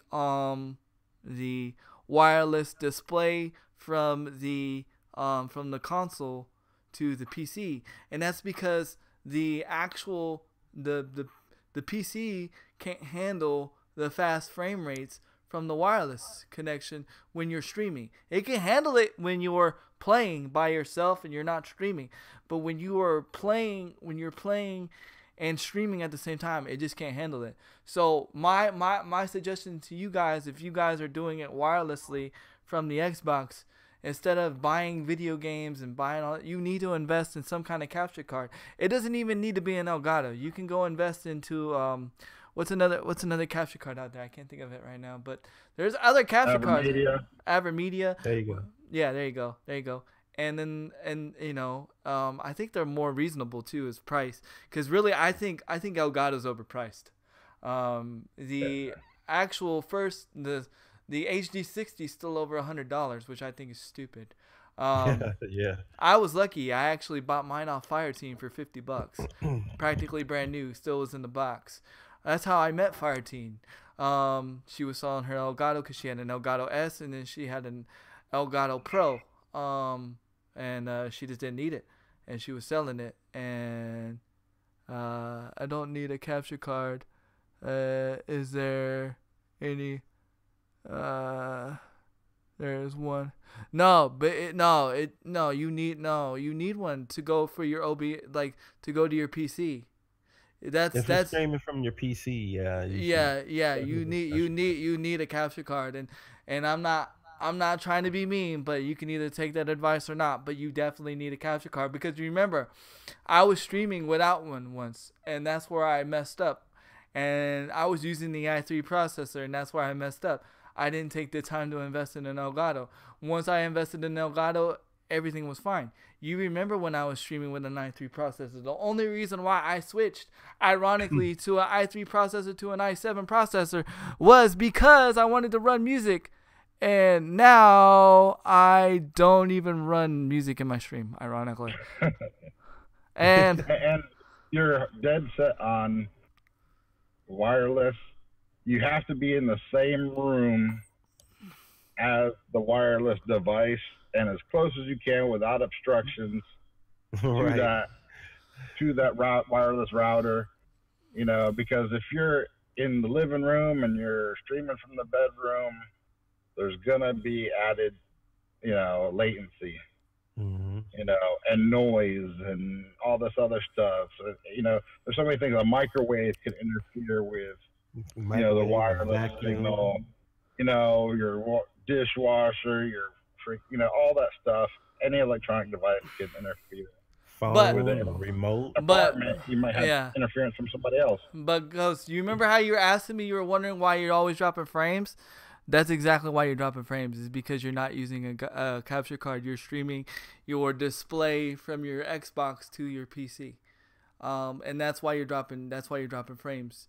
You need to if you don't, and I keep telling you that, but that's one of the main reasons why you're dropping frames. Your internet is fine. The way you have everything else is fine, but again, it's my opinion. But I've been around the block when it comes to that stuff, but you could take it with a grain of salt or whatever, and just invest in a capture card. Be right back. I hope you be back. The only reason why I drop frames. No, I promise you, bro. I promise you. If you go and you get a capture card, if you trust me, go and get a capture card. In fact, you know what? When I get a new capture card, I'll just send you my old one. That's how much I know, because I've seen your internet. Your internet's not that bad. That's not bad. What is your up and download of your internet? Yeah, what's your up and download right now?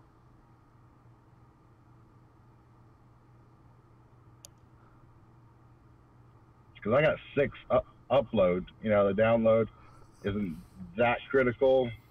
Right, yeah. you know, Go. for Thank streaming. y'all for And Yo, thank you for the biddies, boobies. and I go with 2500 bit rate, and that seems to be working for me just fine with the 6 upload. You know, Yeah. nobody's really complaining. I'm not really dropping any frames. You've never. So I dropped frames in the beginning. Yeah. Like where I first off, it's kind of high, like because everything's just Loading cycling up. Yeah, loading Yeah, up. but after that, I don't think I have any lag. Yeah, no, I've never seen you have lag ever. But I gotta go, guys. All right. I go check into my appointment. All right, bro. And then I'll be driving home after this. All right, don't beat him up, man. So no, I'm not. It's a she. Oh, okay, don't beat her up. Okay.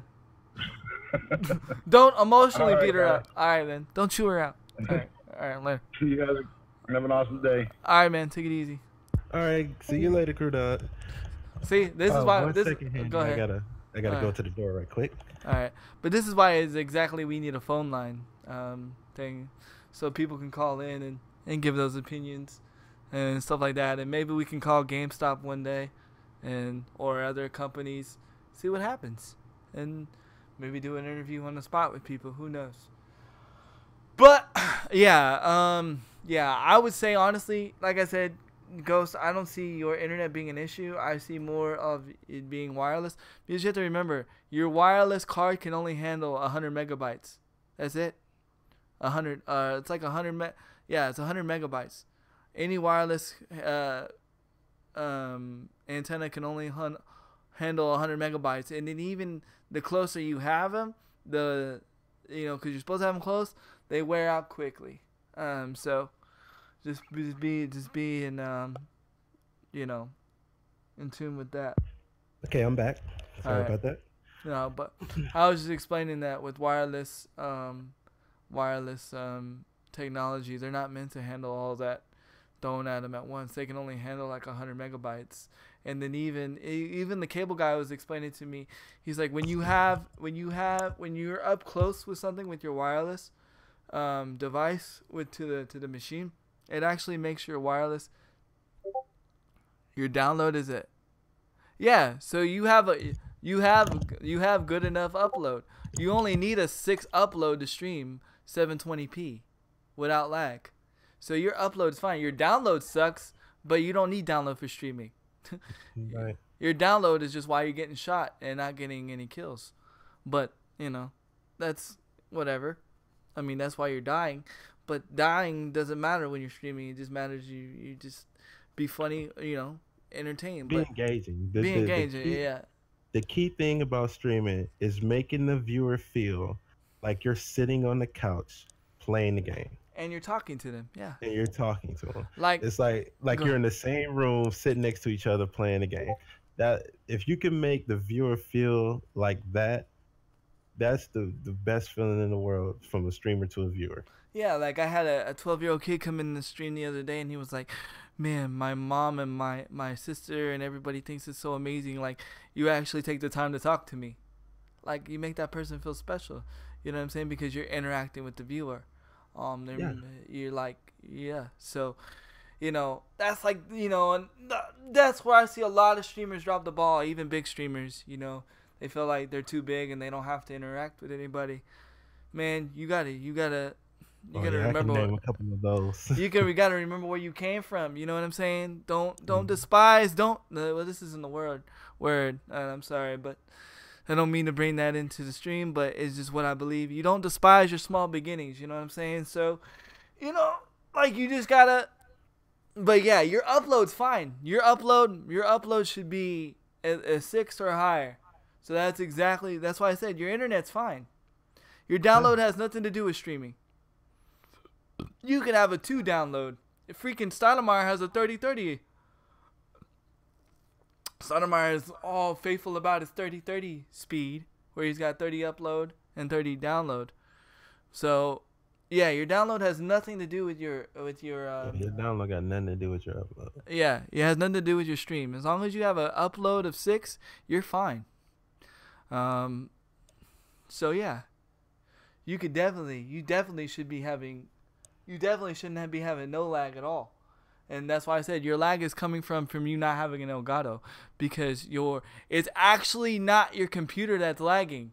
Well, It's not just the Elgato, a capture card, because you can yeah, have yeah, any yeah. type of capture card. Yeah, it's the lag is actually not coming from your PC or OBS. Your lag is actually coming from the signal going from your Xbox to the PC, which all that's happening is OBS is capturing the lag. From there, and the best, but Cypher streams with a. Yes, but Cyber streams straight from the Xbox. Cyber doesn't use a PC. Yeah, if you're streaming straight from your console, you can stream without a capture card. Yeah. But if you're trying to stream from your PC, is what Handy is talking about. Yeah, exactly. That's why I keep telling you. If you're lagging from your computer and you can't stream 720p, you're better off just streaming straight from your console. He streams straight from his console, Ghost. He streams like he uses straight from the Xbox. He doesn't stream from a PC. He uses his Kinect. He uses his Kinect camera, which now you don't have to use the Kinect camera anymore. Xbox supports regular webcams. Just throwing that out there. You can plug any webcam now into your Xbox and use it as a webcam, and just do it that way. That's what Ghost does. I mean, Cyber does. He doesn't stream from a PC. His PC can't handle it. Which was which was what I thought. I was like, my PC can't handle it, until I was given some good information by Good Handy here. Yep, because he watched my video. Just throwing it out there. Make sure you hit the like, favorite, and subscribe. I'm definitely gonna do that. Just throwing it out there. But yeah, definitely. Well, this is becoming a good episode so far, and I hadn't even gotten into my other topics yet. Yeah. See, I told you we could do this. So yeah, Ghost. That's why Cyber does that, because he does it straight from his console. But the other topic I want to talk about is. Well, actually, do you have anything you want to discuss? Because I need to go use the restroom real quick, and you can go ahead and discuss something if you want to discuss something while I go use the restroom real quick. Okay. Go ahead. Take over. Talk about, I don't know, whatever you want to talk about. But go ahead. Just make sure you read the chat, just in case someone speaks. Yeah, I definitely got your back. All right. Let's see. Basically, I can reiterate what was being said by Handy and Crew Dog about their opinions and stating the right way and wrong way about it. Things that I have noticed that people do when they're stating their opinion on social media is stating their opinion based on their own self and how they feel and how it only affects them and how it makes them mad personally. And why can't you do this for me? Well, that's basically making the game tailored to you. Is it something that's just only affecting you and it's only going to make you happy if they change the game to that aspect? Or Crew Dog said he can't listen now in the waiting room. Thanks for having me on the podcast. Thanks for joining the podcast, Crew Dog. Thank you for being the special guest, man. And shout out to Crew Dog, the triple OG. I was stating that is it just affecting you? Is if the developers fix what you want, will that affect other people? Will they get upset if that's changed? Or is your happiness detrimental to other people's happiness? The thing I feel as though which is right or wrong compared to how a person goes about stating their griefs is, does it affect the player base? Is it just something that I'm gonna be upset about, or is it something that the whole player base is upset about and not getting heard? That's the difference. Going to social media and saying, "Sledgehammer, you suck. I hope you kill yourself." Nobody should be telling that at all. Yes, your input was definitely beneficial, and you came with good knowledge, man. You can come back to the show anytime. I know Handy and OG would definitely want you back. Yeah, definitely helpful. It was definitely beneficial. Um, saying that going to let's say go to Twitter and then you go to Sledgehammer and say your game sucks. Why don't you do this? You should kill yourselves, a developer, because you just ruined the game that I wanted. That's the wrong way of doing it. One, they're not gonna answer. They're gonna not gonna listen to it. But two, how is that helping the game? How is that helping everybody's experience? Just going to tell developers that they should kill themselves for screwing up. Let's give them ideas so they can do something about it. Yeah, they shouldn't do anything unless they have a percentage of complaints towards something. Exactly. Exactly.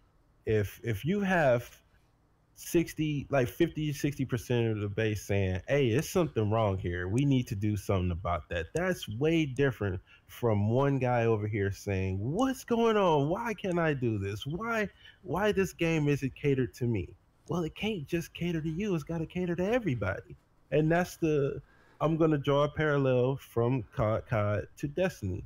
The thing in Destiny that people hate about the PvP side is the fact that it's not how Destiny 1 was. Destiny 1 was you could be a rogue, you can go get 2, 3 kills, but they made Destiny 2 PvP more of a team shot meta. And you had a whole bunch of people going out and saying, well, we don't like this. And then you had more people saying, this is a cool change. So it depends on if it affecting more than just you, or if it's a legitimate grief, or is it, hey, the player base don't like this, we think something should be done. That's the difference between a right way and a wrong way of stating your griefs on social media or just to them in any other fashion. And I am back. Maybe Go ahead. Keep going. uh, some people got to understand, maybe they just didn't make the game for you.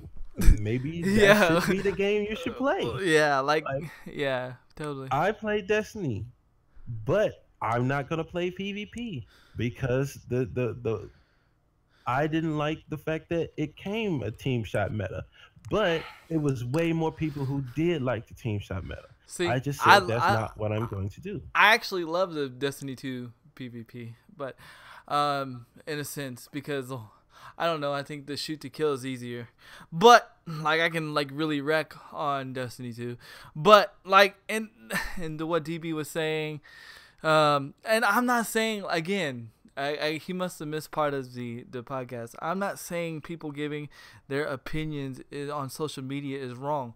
I'm just trying to say we have to be careful because we're powerful and we can influence the wrong thing, and sometimes we can obey the wrong message by giving our opinion. Just like kind of like right now, because somebody's not understanding my opinion the way that I'm trying to address it, they're taking it the wrong way, that I'm trying to say that giving your opinion is wrong, and I'm not saying that. I just hold us at a higher standard than a lot of people see themselves. Like I hold you DB at a higher standard. I hold everybody that is a streamer on Twitch. We are all coworkers. We all work for the same company, and that's what I feel like. Where Twitch is like almost too easy to get into because it loses that that respect as a professional. Like, you know what I'm saying? Like, I see you as a professional, DB. I see you as a professional, Bzoid. So I'm just saying that our opinions, we should give our opinions, but we have to be careful because people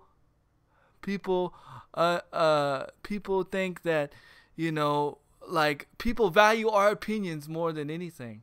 You know, like for instance, like, okay, I had a 12-year-old kid come in my stream the other day. I use the same 12-year-old kid because this 12-year-old kid like put a lot of things in perspective. He said this. He said, man, I really admire the way you built your base. That was really cool. Do you guys realize I didn't do anything different than what most people do? But he values me as a streamer, as an influencer, as somebody that's doing things. And that's why I'm just saying, as powerful as we are, we can influence a 12-year-old child. You know what I'm saying? And we just have to be careful. And that's why I always try to be a positive person. And if I can't bring that positive light, then 9 times out of 10, I'm not gonna stream, because I don't wanna bring negativity. I don't mind being like having fun bashing the game or whatever, but I don't want to be a negative person. I don't want to be a negative influence on somebody's life. Now I will give you my personal opinion. I was talking to my wife about it the other day. It irritates me that a negative streamer and somebody being so negative to the community as Twitch, and that doesn't understand the power of his voice, can get more viewers and more subs than somebody that's a more positive person. But that's because that's the train we're on right now. People think negativity, people bashing on people think that's entertaining. But at some 12-year-old advantage, some 12-year-old kid's going to take that to heart and think that's cool and be like, well, I learned that from this person, and totally like mess somebody up emotionally or whatever. And like, I don't know, like I say, with great power comes great responsibility. And I feel like us as streamers, we have a responsibility to hold as streamers. And unfortunately, Twitch doesn't hold us accountable for it. And I feel like we should. And unfortunately, because of who I am, I'm not on a, I don't know, have a big enough, I don't know what the word is, but a lot of times, it doesn't get heard. But I mean, it is what it is. Just because I don't get heard doesn't mean I don't stop. I know one day God's going to put me in a position where it's going to get heard and people are going to understand, whether they agree with it or not. It doesn't matter. But I just feel like Twitch is a very powerful platform, and I just don't understand why we don't use it in a more positive way, in a more positive light. And that's just my opinion. Because you got to think about it. There's people bashing games before they even come out, and people don't even play them. Like, they have to cancel their games, and it sucks. It sucks. It's not fair. Yeah. It's not fair to the people that sit there and take all the time and effort to really make a game, and that's why, I try to not bash the game completely when it's something that I don't like, or because I don't know what it takes to make a game. Headshot. He actually he's actually in school and creating games and stuff like that. And he said, like, he's got to change classes because it's too difficult. It's so much complexity. He's like, I have so much respect for people that make games and understand that, that some things are just not possible. Some things are just difficult. Sometimes things change. So, and I have to, regardless of, if it wasn't for Call of Duty, there would be no Twitch. If it wasn't for all these games that we hate on, there would be no Twitch. And so that's why I try to not bash on it so much to where it causes so much of a negativity domino effect to where people just don't even want to give it a try. Because I was always taught, why bite the hand that feeds you? And right now, these games are what feed us. What if we negatively bash something so much that people just stop making video games because they just can't handle the drama? I mean, look at what happened to the creator of No Man's Sky. He got negatively bashed so much. So much is so bad that he skipped town. Whether it was because of that or not, people, and this is another example. People negatively bash people so much on the internet, negatively bully some people on the internet so much that kids are committing suicide. That's a real life thing. And that's why I sit there and say we have to be careful on how we address things, because we don't know how that person may take something. And that's just the truth. We have the power. We have the power to create life or death. In the word, it says you speak life and death through your tongue. Well, us as social media, us as people in streaming in the community, we even get more of a power of that. We work for a company that allows us to create life or death, and that's just how I see it. I don't know, Bezoid. What are your thoughts, man? Oh, I agree with you on that.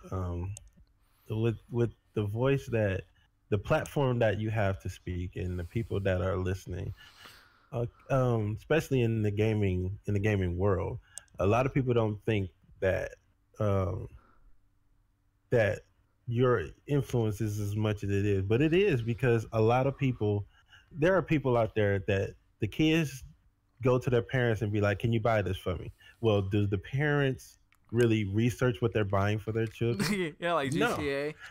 no, they don't. And so sometimes they go and they look on Twitter and see, well, what about this game that this my son likes or my daughter likes, and then they run into somebody that's just bashing it just for them instead of actually just stating their griefs and saying this is something that's affecting everybody, and then researching that itself or get that information from that section and then researching themselves. No, they just go and see, well, this person is saying this and this person is saying this. I'm just not gonna do it. Prime example. Prime example. Prime example.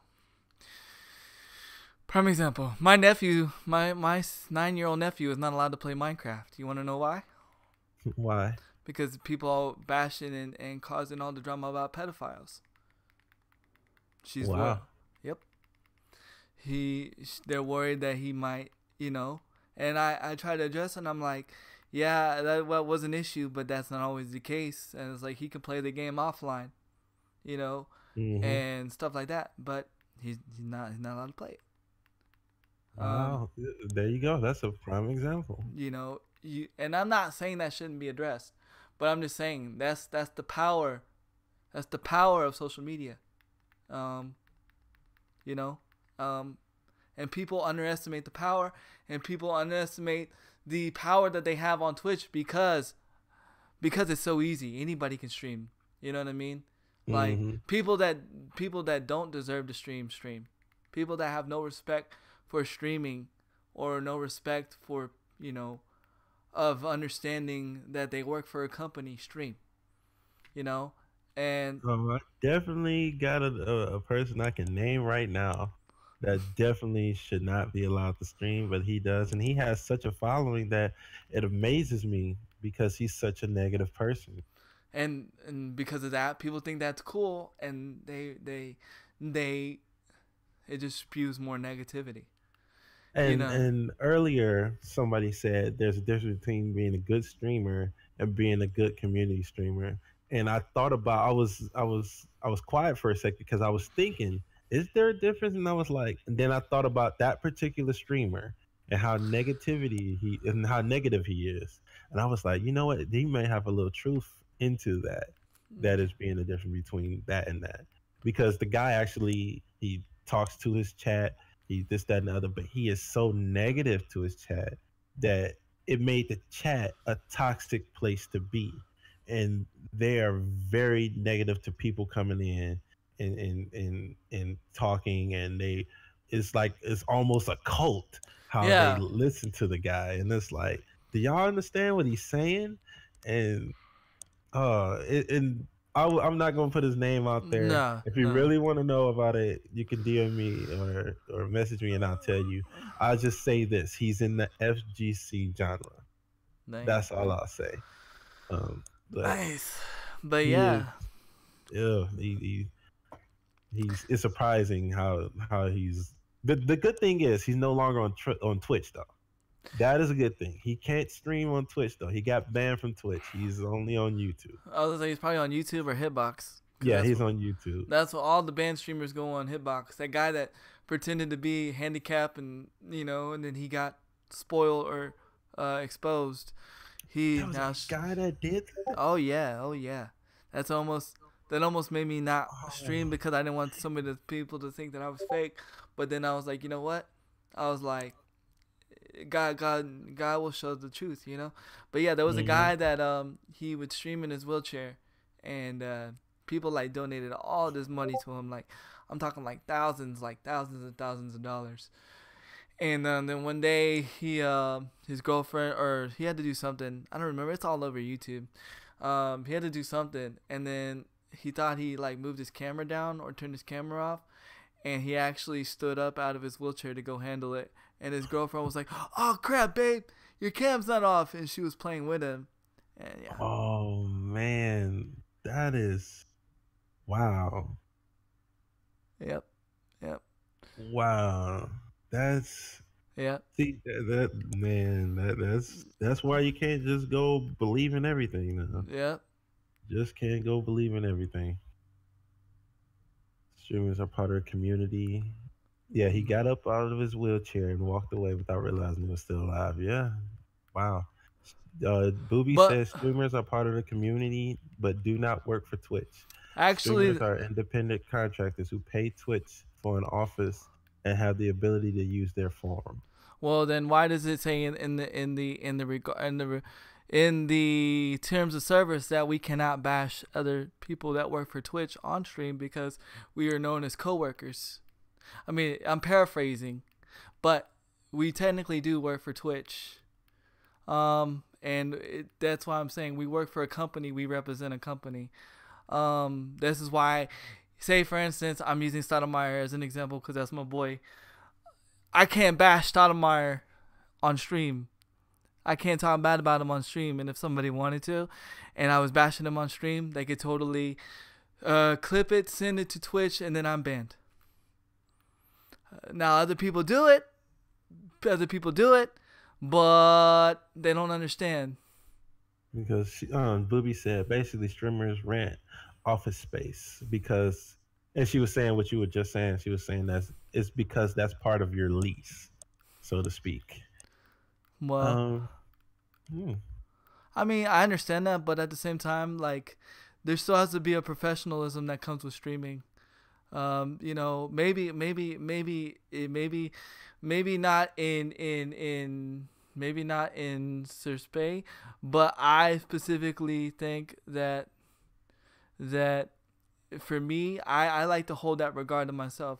I like to see it as like I work for a company, and this way it keeps me from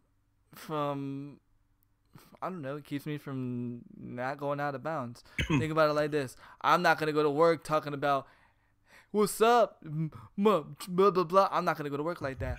And even so, at the end of the day, I still represent able gamers. So, so still, I hold myself at a professional standard. I wish other people did, but other people feel like, like other people do, that it's a freedom of speech and blah, blah, blah. And, I could sit there and drop the N-bomb all day and it'd be cool. And, and it's not cool in my opinion, but, that's how a person wants to do things. That's fine.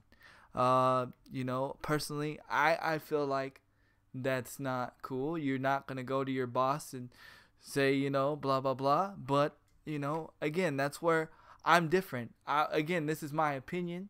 I feel like I work for a company, so I'm going to represent Twitch as the best of my ability. And, if that gets me partnered, cool. If it doesn't get me partner, cool. This is who I am. This is who I like to be. This is handikillcam. I hold things at a professional standard. This is also who I am as a minister too. When I, I'm not going to do something crazy, because the church that I specifically minister for, it still represents that body. It still represents the body of Christ. So, again, so it all ties in one to one on how I address people and how I handle things. Now, am I perfect? No, never will I be perfect. Do I make mistakes? Yeah. Do I make mistakes as a streamer? Yep. Do I go out of line sometimes? Yep. Do I say things I shouldn't? Yep. Do I lose my cool sometimes? Yep. But I handle that, and I take care of it, and know what I shouldn't do and know what I shouldn't do. Twitch is your rental outfit. You work for yourself, and brand you are representing. That's very true. And then people that you also stream for, you represent them too. And that's why I try to freedom of speech consists the government only.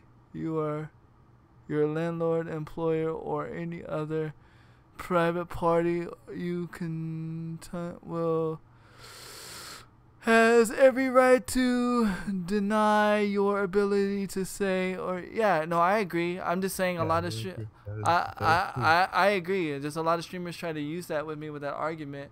Well, it's freedom of speech, and it's like yeah. No, you want to know what I say to that?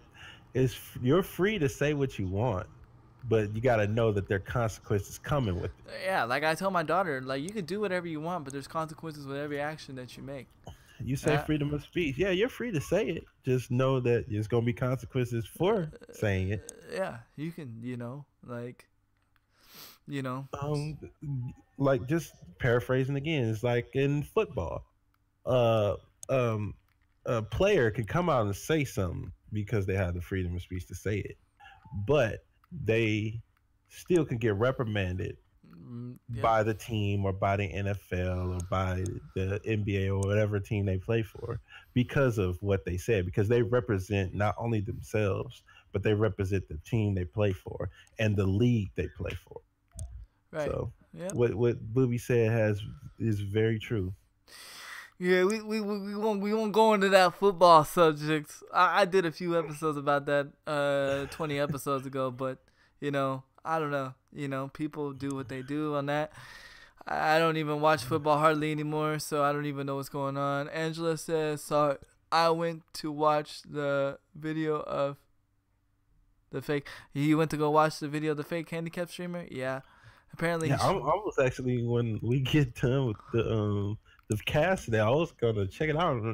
Yeah, it's appalling. It's appalling. It's appalling to even hear. Yeah, it really is. And that's why I understand why people sometimes in here and come troll and come hate or whatever because of what's happened. But I have a compassionate heart. I really do. That's why trolls don't bother me as much or whatever, because I have a different heart than most people. I'm not saying that their heart is wrong or whatever. I'm just different. I tend to look at both sides. I know that a troll sometimes comes in here just for entertainment purposes, just to try to get a rise out of me. And if I show no rise, no reaction, then he's already failed. That's just how I see things. Now, and so sometimes I know sometimes some trolls will come in here thinking I'm fake. But that maybe one day I'll come in here and start walking, and I tell you what, the only day I'm going to start walking is when Jesus heals me. And I do believe Jesus is going to heal me one day, but then again, that's my personal belief. That is nothing, to say anything, but I do believe that. But I feel like, I'm here for a reason. Here to do this for a reason. I feel like this is all part of a plan. Do I know the full plan? Nah, I don't. But that's not for me to know. I'm not supposed to know everything at once, because probably can't handle it. But man, this episode has been pretty amazing so far. I gotta say. Yeah. Yeah. Thank you to all the viewers, man. Yeah, it's been pretty cool. They really came and they really showed up and came and brought opinions and brought good facts behind their opinions. Oh yeah. Yeah, a great episode. I'm definitely thinking about, if you guys think that I should get a phone line number for you guys to call for the podcast, type 1 now in the chat and let me know, and we'll get it figured out for next week. I'll address it with OG once he gets better. I am gonna go into my next story. These are for you Pacific people that don't have Xbox One X's and are really looking forward to playing PUBG at 60 FPS, because the Xbox One X is amazing and you're supposed to be able to do all this stuff. Well, guess what? They officially have capped PUBG at 30 FPS. Oh man, I thought that was a rumor. Nope. It is yep, it's official. Wow. Yep. So that's gonna turn some people off. Can you just use Discord instead? Well, here's the thing, right? Not everybody has Discord. So yeah. Not everybody has Discord, but it's okay, because all you need is Google. All you need is Google Voice, and they give you a free phone number, and they could just call me like on the computer, and they could just use their number, and they can make it unavailable or whatever. So that's the thing. Not everybody uses Discord. Discord is like a hit and miss with everybody. So Google Voice will be just fine. And they can just call. They can either call the cell phone or call my PC, and it's free, and it don't cost me a thing. But yeah, yeah, it's a free phone number. Yeah, it's a free phone number. Yep. Those are for people that if you can't afford a cell phone, get Google Voice. It's free, and all you gotta have is a cell phone that has Wi-Fi capabilities, and you won't ever have to pay a cell phone ever again. Oh, you were worried about? Oh, no. Nope. Nope, it's free. Yeah, so it is. I wonder, how do you feel about it being locked at 30, Handy? How do I feel about it? Me personally, I don't care. But I feel bad for those people that spent $400 on an Xbox One X. Please tell me Grandpa didn't do it. Oh yeah, Grandpa did it. Oh, I feel bad did for he do it for PUBG, or did he do it just? He did it for in general though. He did it for just in general. But it goes back to what I said though. If you can afford $400 on an Xbox One X, more power to you. But if you are like thinking that you have to go out and spend your very last dollar, like you have to have this system, don't do it. Please don't do it. If you take any advice from me in this stream today, please don't go and spend your hard-earned money. And if it's I'm talking to the people that game on a budget. If you game on a budget, you don't have to go and get the Xbox One X, because they are specifically leaving PUBG at 30 FPS. You might get the 4K textures eventually, but as of right now, they're saying the reason why they're keeping it at, what's wrong with the Xbox? There's nothing wrong with it. It's just the game they're keeping. Really, honestly, the Xbox One is holding the Xbox One X back. And that's where they dropped the ball. They should have made the Xbox One X a next-gen console instead of being like a Note 8 or a Note 7 or a Note 5 or a Note 6. They should have made it a next-gen type deal, because it's holding the Xbox One X back. Because the reason why they are keeping the Xbox One PUBG at 30 FPS is because basically the Xbox One can't handle 60 frames per second. The Xbox One X can't handle 30 frames or 60 frames per second. So to keep it an even playing field for the people that have the Xbox One and the Xbox One X and not the Xbox One X, they have to keep it at 30 frames per second. So, or basically what will happen is the Xbox One X will have a greater advantage over the other people that have the Xbox One S or the Xbox One. So really, honestly, the Xbox One is holding the Xbox One X back. And that's where Microsoft dropped the ball. So, again, if you feel like you have to necessarily buy an Xbox One X, you don't. If you want to and you have the money, and you have money to blow, and you're like, got 700 subs, on Twitch or whatever, go throw your money at the screen. But at this very point in time, I, again, don't see the necessary reason to why I have to go and buy an Xbox One X. But yeah, so I'm not happy. I mean, it doesn't bother me none, because it doesn't affect my experience. I'm actually streaming at 30 FPS right now. 720p, 30 frames per second. Most of my games I play are 30 frames per second. Why? Because it's less strain on the stream. It's less strain on the game itself. So I don't know. What are your thoughts? Does that make you upset, Bezoid? Does it make me upset? That is locked at 30? No. Because I'm not surprised. That's the thing. The thing that I'm more upset about is the fact that they could have done more with the Xbox One before bringing out the Xbox One S. I honestly believe the Xbox One has the capabilities to run at 60 frames per second, but I think they just didn't do it. I don't think they really flushed out the full capabilities of the console itself. I think the same thing with the PS4 going to the PS4 Pro.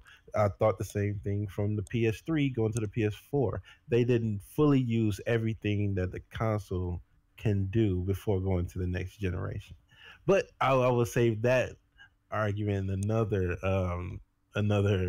cast maybe in the future. Well, I was gonna. If Well, no. No. Let me ask you why. Why do you think they did that though? Why do you? Because Why? that's money. That's a business practice. That's money they would lose if they didn't come with a next gen.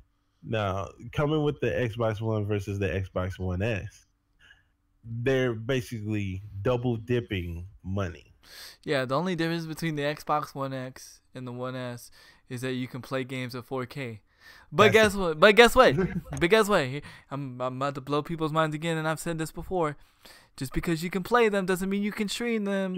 Yes, people do not catch that. I caught that, and so many people missed that. You know? And Yep. and it's same as not having the TV. If you don't got a 4K TV, you basically got it for no reason. I mean, you got the textures, you got the, the nice little enhancements of 720p, a little bit, but it's not, as a viewer, you don't see those enhancements. Um, like, Handy Dark Angel say hi there, Dark Angel. Come on. The only difference is the 4K quality. You need to stop cherry picking your truths. What do you mean cherry picking my truths? What do you mean? What do you I don't understand. That's what I'm saying. But the thing is you can't stream the 4K quality. Like, you're basically enjoying the 4K quality by yourself. And I'm saying, even though you have the Xbox One X, I'm telling you as a viewer, DB, I don't see the difference. I don't see the difference. I don't see the textures that you see. I don't see the different textures. It doesn't transpire to the viewer. That's what I'm saying. And again, I'm not saying that I'm just saying that they locked the game. But I'm saying as a viewer, I don't see it. It looks, I could take a video of your stream of when you had the Xbox One X playing Fortnite, and another video of you playing the Xbox One X or the Xbox One, and it looks exactly the same as a viewer. That's what I'm saying. So for you as the gamer, it looks different, but for the viewer, for the streaming viewer that's watching you, it looks exactly the same. And I've brought other people, because I've done this. I've went into other people's streams. What do you mean? I bet you can't. I bet you I can't. Well, maybe not yours, but other people's. You may not have the thing, but I have looked at your other streams before, bud, and it looks exactly the same. Like, it looks the same. You don't have or play in 4K. I don't have. No, but you're missing the point. You're missing the point that they always say when you do 720p with the new Xbox One X. They sit there and say that it makes your 720p looks better. It makes your 1080p looks better. To me, it looks exactly the same. Yeah, you don't have or play in 4K because you can't. I mean, necessarily you can't. You can't stream in 4K.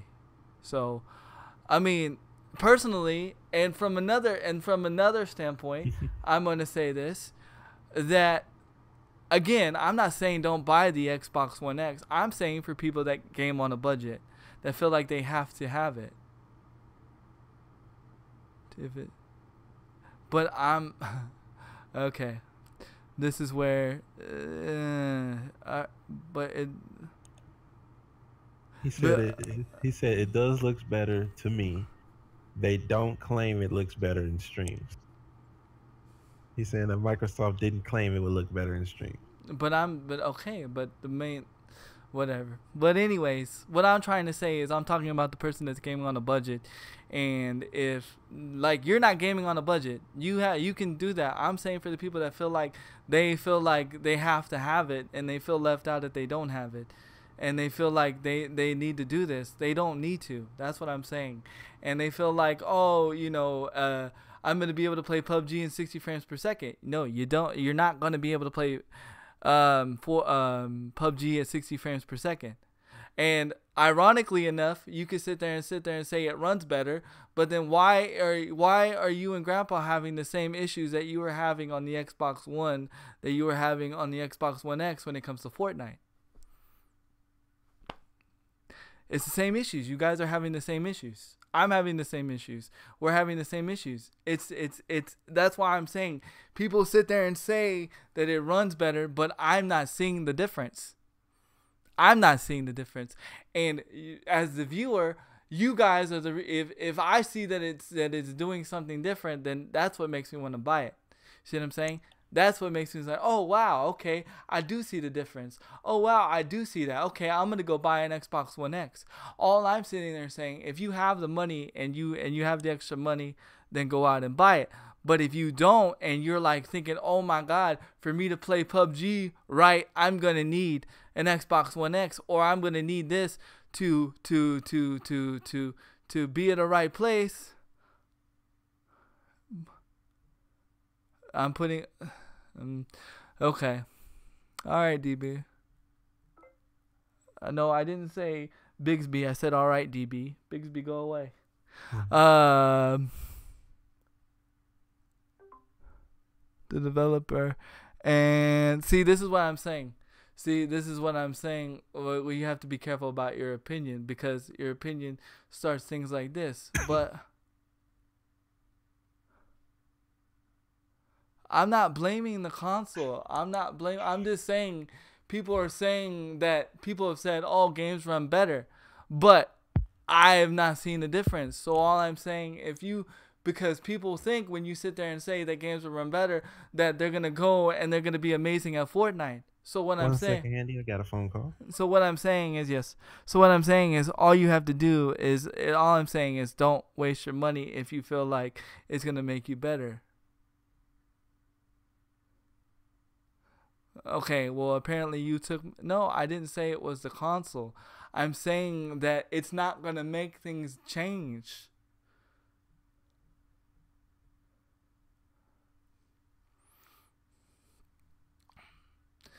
Some people just misunderstand what I'm coming from, and that's just all it is to it.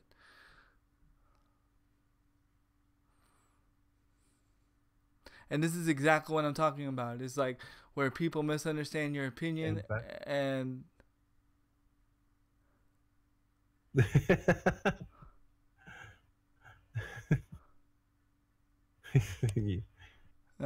anyways, so, and my main thing about the whole thing is you guys lost the main thing.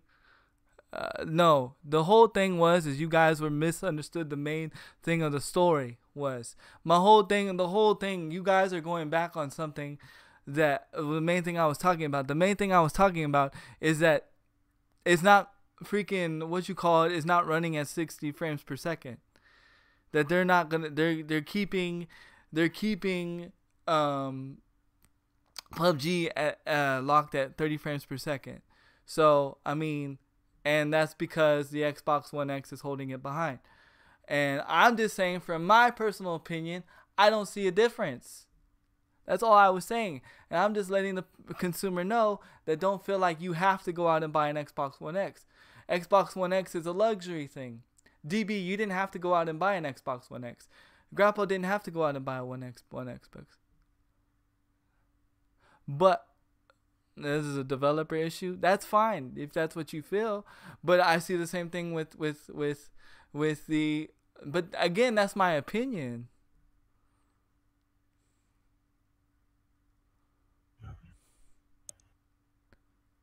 No, I'm just saying my opinion. I'm just saying my opinion on. I feel like if somebody feels like they don't have to go and buy the Xbox One X, like they don't have to go out and spend it if they don't need to. Like I don't need to. There's no reason for me to do that. But anyway, I don't know what Okay, you. I think I was letting DB get what he was saying out. I think I get what he's saying. And y'all are similar in what your thoughts are. It's just the points of y'all are on different layers. Hold on one second. Gotta be dad right quick. I agree with handikillcam.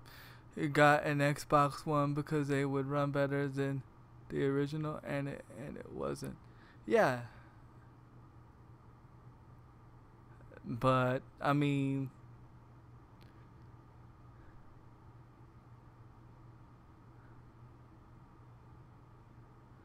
and can see the market difference. How do you feel?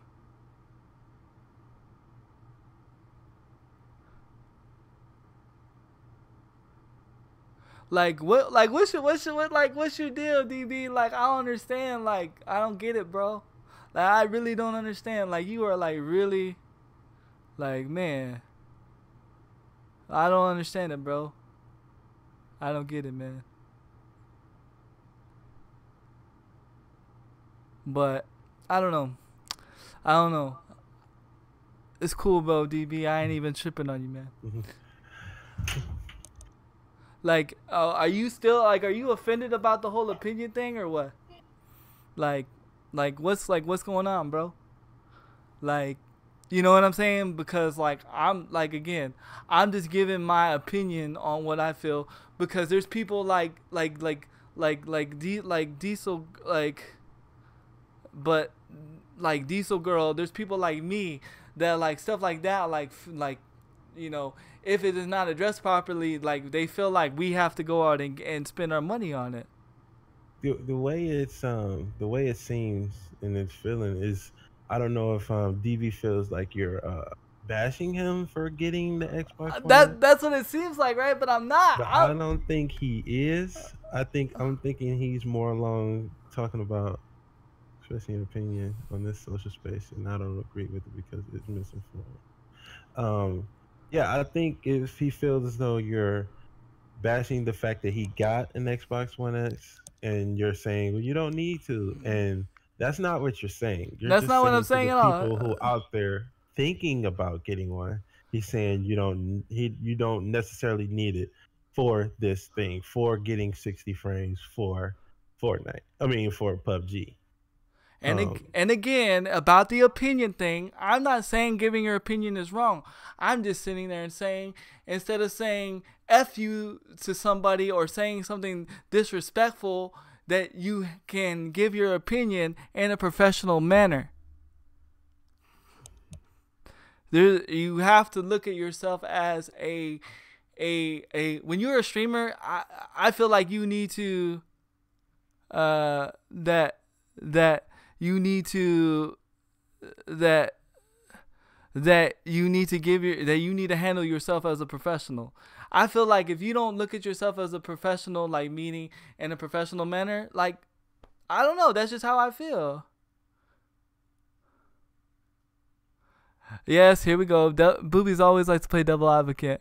We talked about people giving opinions on games they will never play.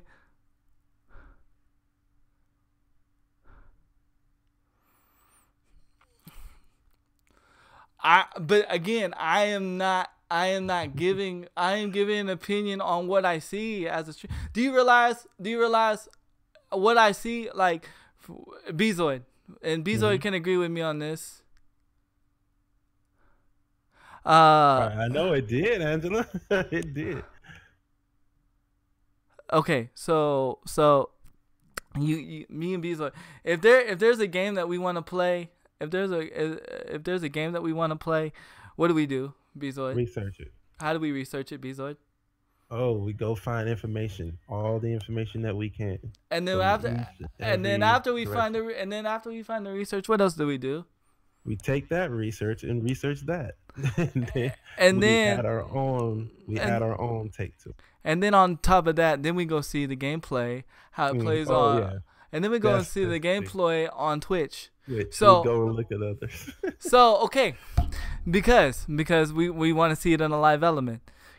So from and I've said this again, from a viewing standpoint, and I'll say this again for the people that keep misunderstanding and because of the 40-second delay and maybe they're not at their computer screens when I say this. From a viewing standpoint, I don't see a difference. I don't see a need to buy an Xbox One X. What I'm saying is there is no incentive from Xbox itself for me to go buy an Xbox One X. Now, I'm saying this is where, in my opinion, Xbox dropped the ball. It should have been a next-gen console, and they should have said to play PUBG. This is where they could have made all their money. To play PUBG, you need an Xbox One X.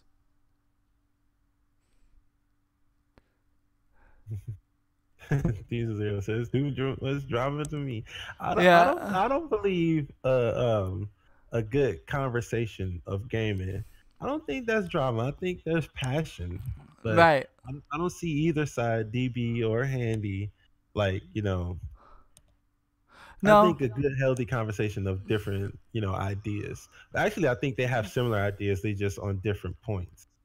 Um, um, I think DV feels as though Handy is saying that that the Xbox One X doesn't run better than the Xbox One. That's not what he said. Yeah, that's not what I'm saying. But what he was saying is how they were marketing certain things. That's what he was saying, and Right. DB was saying the differences of what they said in their marketing. So they're very similar, but when they get on the same page, when they get to see what each other is saying as far as their points, I believe they'll be agreeing with each other. Certain. Grandpa's in the stream looks about the same. I think Grandpa said he feels like the Xbox One X performed better though, Andy. So even if we don't see it as viewers, maybe there is something in that. Right. But here's the thing. And here's something I'm gonna blow you guys' mind. I don't go off of what everybody says. I go off what I see. Just for instance, I'm and again, I'm using this as an example.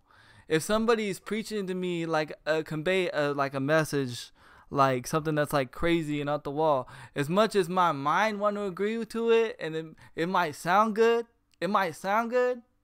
it's not always. Have a good one, man. It doesn't always. That doesn't mean it's right. So basically, what it is just because somebody says something, I gotta look and research it. You know what I mean? I gotta look at it for me. So just because Grandpa says that, okay, that's cool. I respect his opinion, but to me, it looks exactly the same.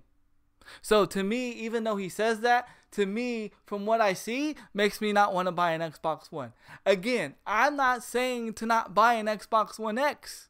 That's not what I'm saying. What I'm saying is if you can't afford one, don't think you have to go out and try to figure out how to buy one. Because there's people that go and spend out their last $400, $500, and kids go hungry because some people had to have an Xbox One. As much as stupid as that sounds, that's the truth. I've seen people do that. I know people that do that. I've been there. I've seen people take food out of their family because they had to have the next best product. So I'm speaking from that consumer right there. If you don't need to do it, don't do it. That's all I'm saying. And you too, Dark Angel. You have you got to make dinner. You have a good one as well. All right. Yeah. The thing, like I was saying earlier, my grief wasn't that they couldn't run it at 60. My grief is I still believe the other consoles that people paid for wasn't fully utilized. Right. That's my only beef with it. Those people need to get that priority straight. That's the world we live in. Like, you have to understand, I come from a drug addict home. Like, so meaning my mother was a drug addict. So there was times that were like, I went out without feeding because there was a need that was more important than us having food. And I went out without a month electricity. Like, I know, like, so I understand from that standpoint. Like, you see what I'm saying? That's like what you guys don't understand. Like, I'm not coming from a consumer standpoint of somebody got an $800. Shit, if I had $800 or if somebody donated me $400 or $500 and said go buy an Xbox One X, I would go buy an Xbox One X. That's not what I'm saying. But hey, you know, I'm saying this. My wife ain't got a job. My wife's unemployed right now, you know, freaking things are like that. So people that are like that in that situation, I'm not going to go buy a freaking Xbox One X. That's where I'm coming from. So that's where I'm coming from. I'm speaking from that person that is struggling but loves gaming. And they're sitting there and say, should I go and spend my last $100? Because guess what? I got the money to go buy an Xbox One X. I got it. But guess what? Something goes without. So what I'm sitting there and saying is should it be like that? You know, should you go and spend your money like that? No, you shouldn't, because there is no reason to do that. There's no Yeah, that's not OG. That's Bezoid. You didn't recognize Bezoid's voice? OG's sick. OG's out. It's just me and Bezoid today. Hi, boobies. But yeah, so, but yeah, like, that's funny. But that's what I'm saying. Like, that's what I'm saying. I'm thinking of the people that love gaming, but like are struggling, living on paycheck to paycheck. And they're thinking, okay, for Christmas, should I go and spend $400 on an Xbox One X, or should I like spend it on something, or should I spend it on something else? You should spend it on something else. That's all I'm saying. Well, thank you. Thank you. But I mean, again, it's something that I'm passionate about. You know what I'm saying? It's like, that's all I'm trying to say. I'm passionate about gaming. Not so. Sure, yeah, what you're trying to say is that it's not necessary, that it won't make you play better if you... Yeah, exactly. It's not... Okay, exactly. It's not like going out and having... It's not going out and like having a freaking... Getting an upgraded graphics card. You're not going to get more frame rates. It's not going to make you go 40 and 0. It's not going to make you a better player. It's not. I feel like. Yep, I think that's what I was thinking that Handy was saying, Angela. Yep. Yeah, that's exactly what I'm saying. Oh my Jesus, thank you, Lord. Thank you. Oh my Jesus, thank you, thank you, thank you, thank you, thank you, thank you.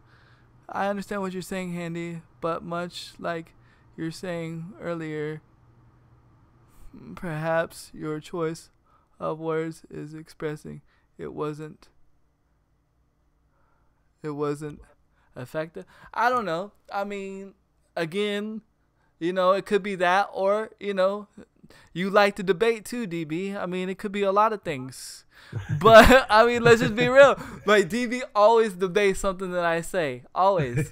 Like, it's good to contrast. No. But, like, your new nickname now is Just Debate, because you have DB. Just Debate. That is your new nickname. That is your new nickname. But, yeah, definitely. Just debate it, because it is, you know, I mean, I love you to death, man, you know, no disrespect, but, you know, and like, that's what I'm saying. If you know my heart, if you know who I am, then you know where I'm coming from. And I would never try to make somebody feel bad for like spending $400 on a console. If that's what you do, man, that's more power to you. I'm glad you got the money to do that. You know what I'm saying? But I'm talking about the person that's on the fence. You know what I'm saying? Because, you know, that's how I grew up. You know what I'm saying? Like, CBS go. Seems like Nah, it wasn't. I don't think it was drama. It was just, which is what a podcast does, just like a radio show. It makes people think, it makes people talk, and you get to see from the other's perspective. If you, if a person was always right, right? If a person was always right, there would be nothing to talk about. He wouldn't need to go on the show, this, that, and the other. But to get information from multiple areas, some people might see something different, or you didn't see something, or it's something you didn't think of, and then somebody give you an idea, and then it makes you think of something new. So I think a good contrast, a good, I won't call it a debate. Well, it was a debate, but I think the fact that opposing views, I say opposing views, is a good thing. yeah, Just not when you're saying one is trash and the other. That's just yeah, not good yeah, whatsoever. But yeah. having a healthy conversation about something from two different standpoints, And you have to there's nothing understand. wrong. You have to That's understand not too. problem. Just debate is kind of offended about what I said about the opinion. He doesn't understand. Like he's trying to think that I'm trying to say that people shouldn't say their opinions. I'm not. I'm really not. Like I'm the most opinion person out there.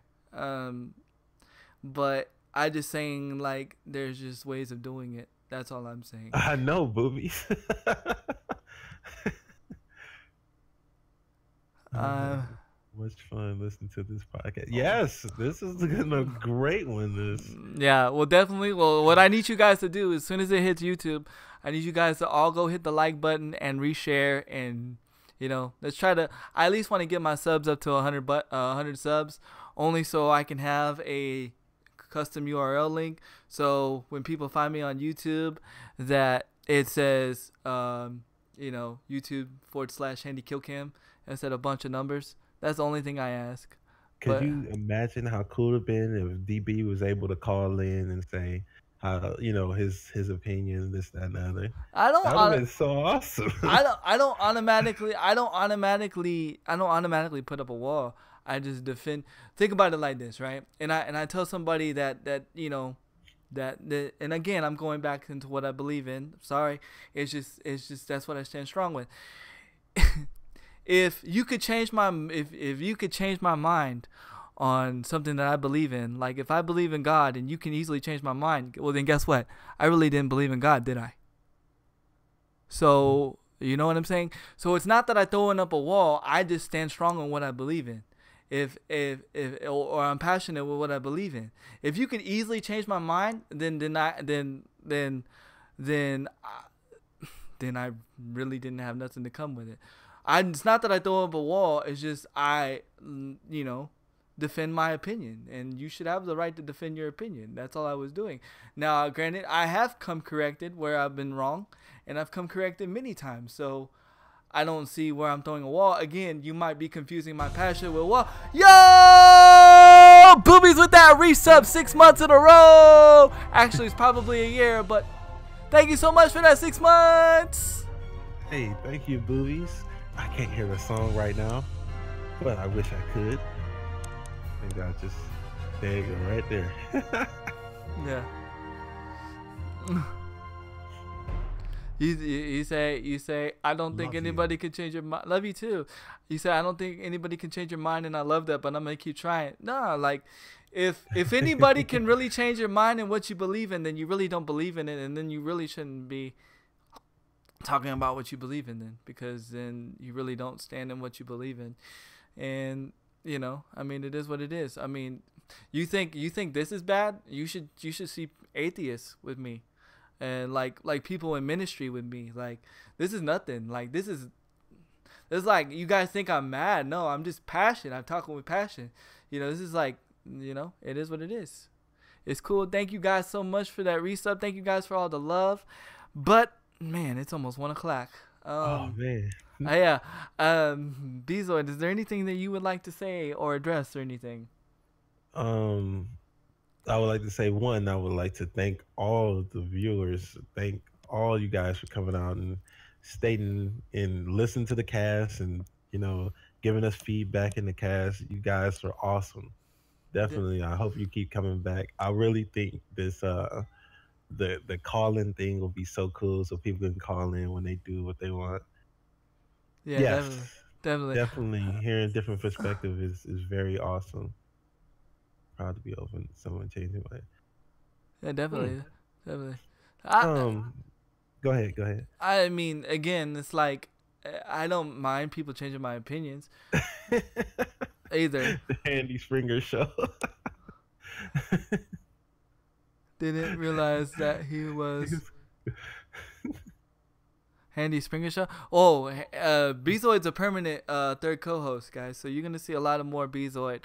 Me and OG like Bezoid. I specifically like Bezoid because I can actually talk to somebody also that has more insight into gaming than me and plays console games just like me as far as online and stuff. And it all we all feed off of each other and it works well. It works great.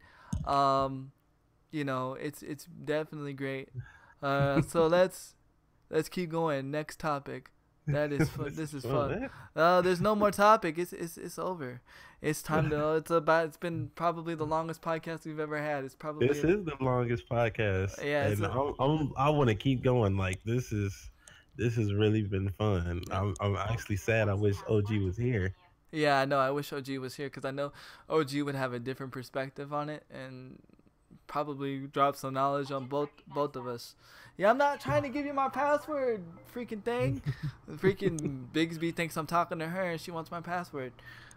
We can make stuff up. Isn't that the standard? No. I think people are loving the show, Andy. I know. I think people are loving the show, man. I know, but we can't just make sure we can't. Yeah, OG messed a good one, but he'll watch it on YouTube. That's for sure.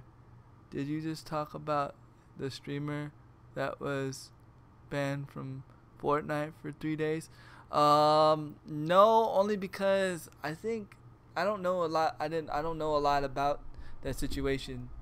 I don't know anything about that situation, to be honest. So I can't really talk about it because I don't know nothing. Anything that I speak on it would be speculation and from what I've heard from other people. But personally, I haven't read anything or watched anything on it, so I have no clue. Well, I will do this for you, Boobies. I will research it for you, and I will definitely bring that up in the next cast. I will definitely bring that up for you guys. I will say this though. We have I do know this about Fortnite. They did settle one of their lawsuits out of court for $5,000. I don't know which court. I don't know which one it was, but they did settle one of the cheating people, whatever, for $5,000, which I really thought was kind of low. I really thought Epic Games was gonna go for a lot more money, but that's respectively, I guess, a good amount. Really, I don't know. Vinox606, welcome to the Kill Cam Squad, where we chill and we kill and we have no drama, only in this podcast. No, I'm just kidding. But thank you. What was the lawsuit about? It was about cheating. About I think it was the cheating export. The cheating. I think it was the one with the bots. I'm not sure. I wasn't gonna really talk about it much because I didn't really get a good solid article. The article that it came from was not a good reliable writer. So. Man, Handy, people are loving it. They want the show to continue. We might have to do more than one show a week. I know.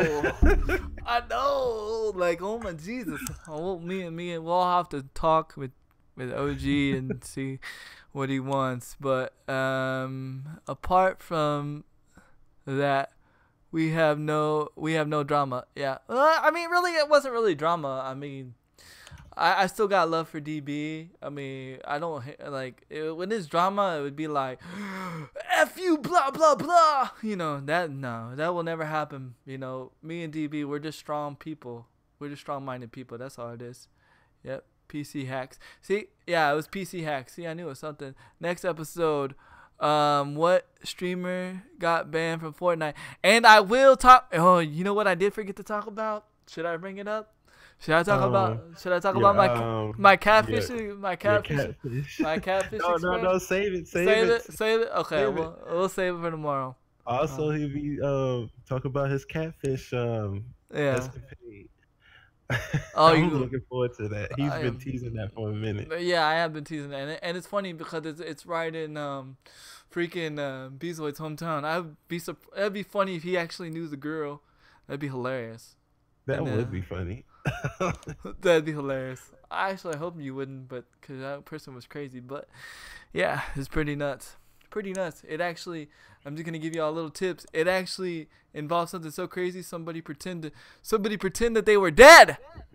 But Oh man. yeah, it was pretty intense. Pretty intense. And then come to find out, I find out what actually a year ago. I actually found out a year ago the person didn't die. So it's pretty intense. Pretty intense. Stay tuned for next week. I'm gonna go host somebody. I'm not gonna go raid somebody, only because they need to come out with a raid button. I actually like the raid thing, but it's just easier for me to go host somebody from my phone because it's just easier for me. So please understand that. And they actually took away the host button from Twitch on the website because they want people to utilize the raid. But what I will do is, if you guys please could just, when I put the link in the chat, just go over there and just do an old-fashioned handy raid. I challenge you to a PAX. What? A PAX freebie challenge. What is that?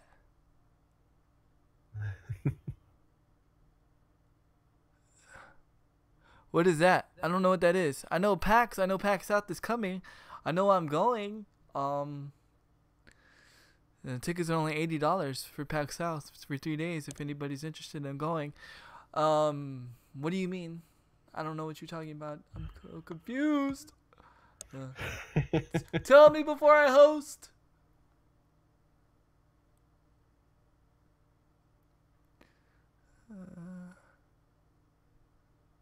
Oh wow, Cretan is just now auto-hosting with 9 viewers, man. Thank you so much, but you just now came at the end of the longest debate in OG history. Which one of us can get the most in one day? Oh, you mean I'm going 3 days though, but one day. I was thinking that, DV. I was thinking that. I was like, you got an advantage. Yeah, boobies, you will win. Boobies. Yeah, exactly. Boobies still Trump a wheelchair. Yeah, exactly. Yeah. Exactly. Exactly. And then on top of that too, does my merchandise count? Because I was actually thinking about making handikillcam business cards to pass out to people. So, like, when they give me something, I give them something back. Does my merchandise count? The Sunday of facts. You in the South, her in the North. Okay. The Sunday. All right. Okay. Cool. We'll see. You know what? I may stream it. I don't know. Last time I was going to stream packs from my phone, like, the freaking connection sucked. Also, you need to let Crew Dog know, because I know how he is about anxiety and stuff. I've been meaning to let him know this, but there's a thing called a AFK lounge, and I know where you're going. Yours is gonna be a lot bigger than mine. So whenever he gets like overwhelmed, tell him to go to the AFK lounge, and that's where you just sit and like you're like in a completely enclosed off, complete quiet area. Send me some of those business cards, and I will. All right, I will. I haven't ordered them yet. It was just an idea that me and my wife thought of, and my wife said it was a good idea.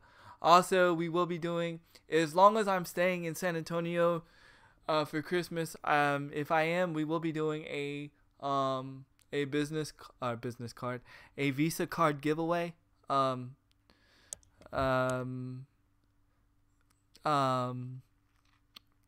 will be doing a Visa card giveaway where it'll be like a number of amount in the Visa card, and you guys will get it for Christmas and be able to utilize it for Christmas. Also, for the followers, I will be giving out a free sub to somebody. So that's what we're gonna be doing for Christmas this year. Hey. So, which is really cool. If I'm in San Antonio, I don't know. My family's pushing for me to go to New Mexico, and so we'll see what happens. But we'll see what happens. I'll keep you guys posted. But we're gonna go raid somebody, and it has been fun. It has been cool. Remember, if you're young, stay in school. Don't be a fool. And let's see, who we gonna raid? We have one sub on so far that I see, but then we have another person that I have not seen on Twitch in a long time, and I have not been able to raid them like ever. So, what do y'all think? Should we raid a sub or somebody that hasn't streamed in a long time and I hardly ever get to raid? I already know who I think. I think we should raid the person that I haven't got a chance to raid. Oh, you scared the living poop out of me. You coughed. I literally Sorry jumped. about Yeah, I literally jumped. Almost started walking. Don't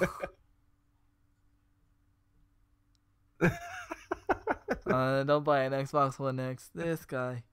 Alright, guys. We're going to go host and raid this person.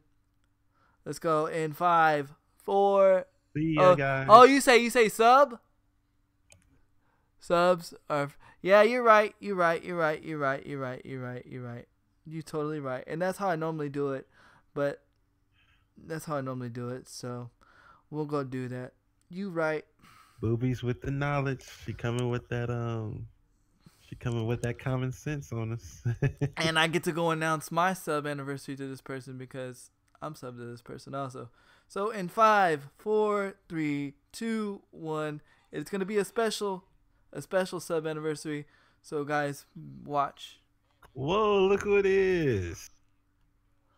Yep. Hold on.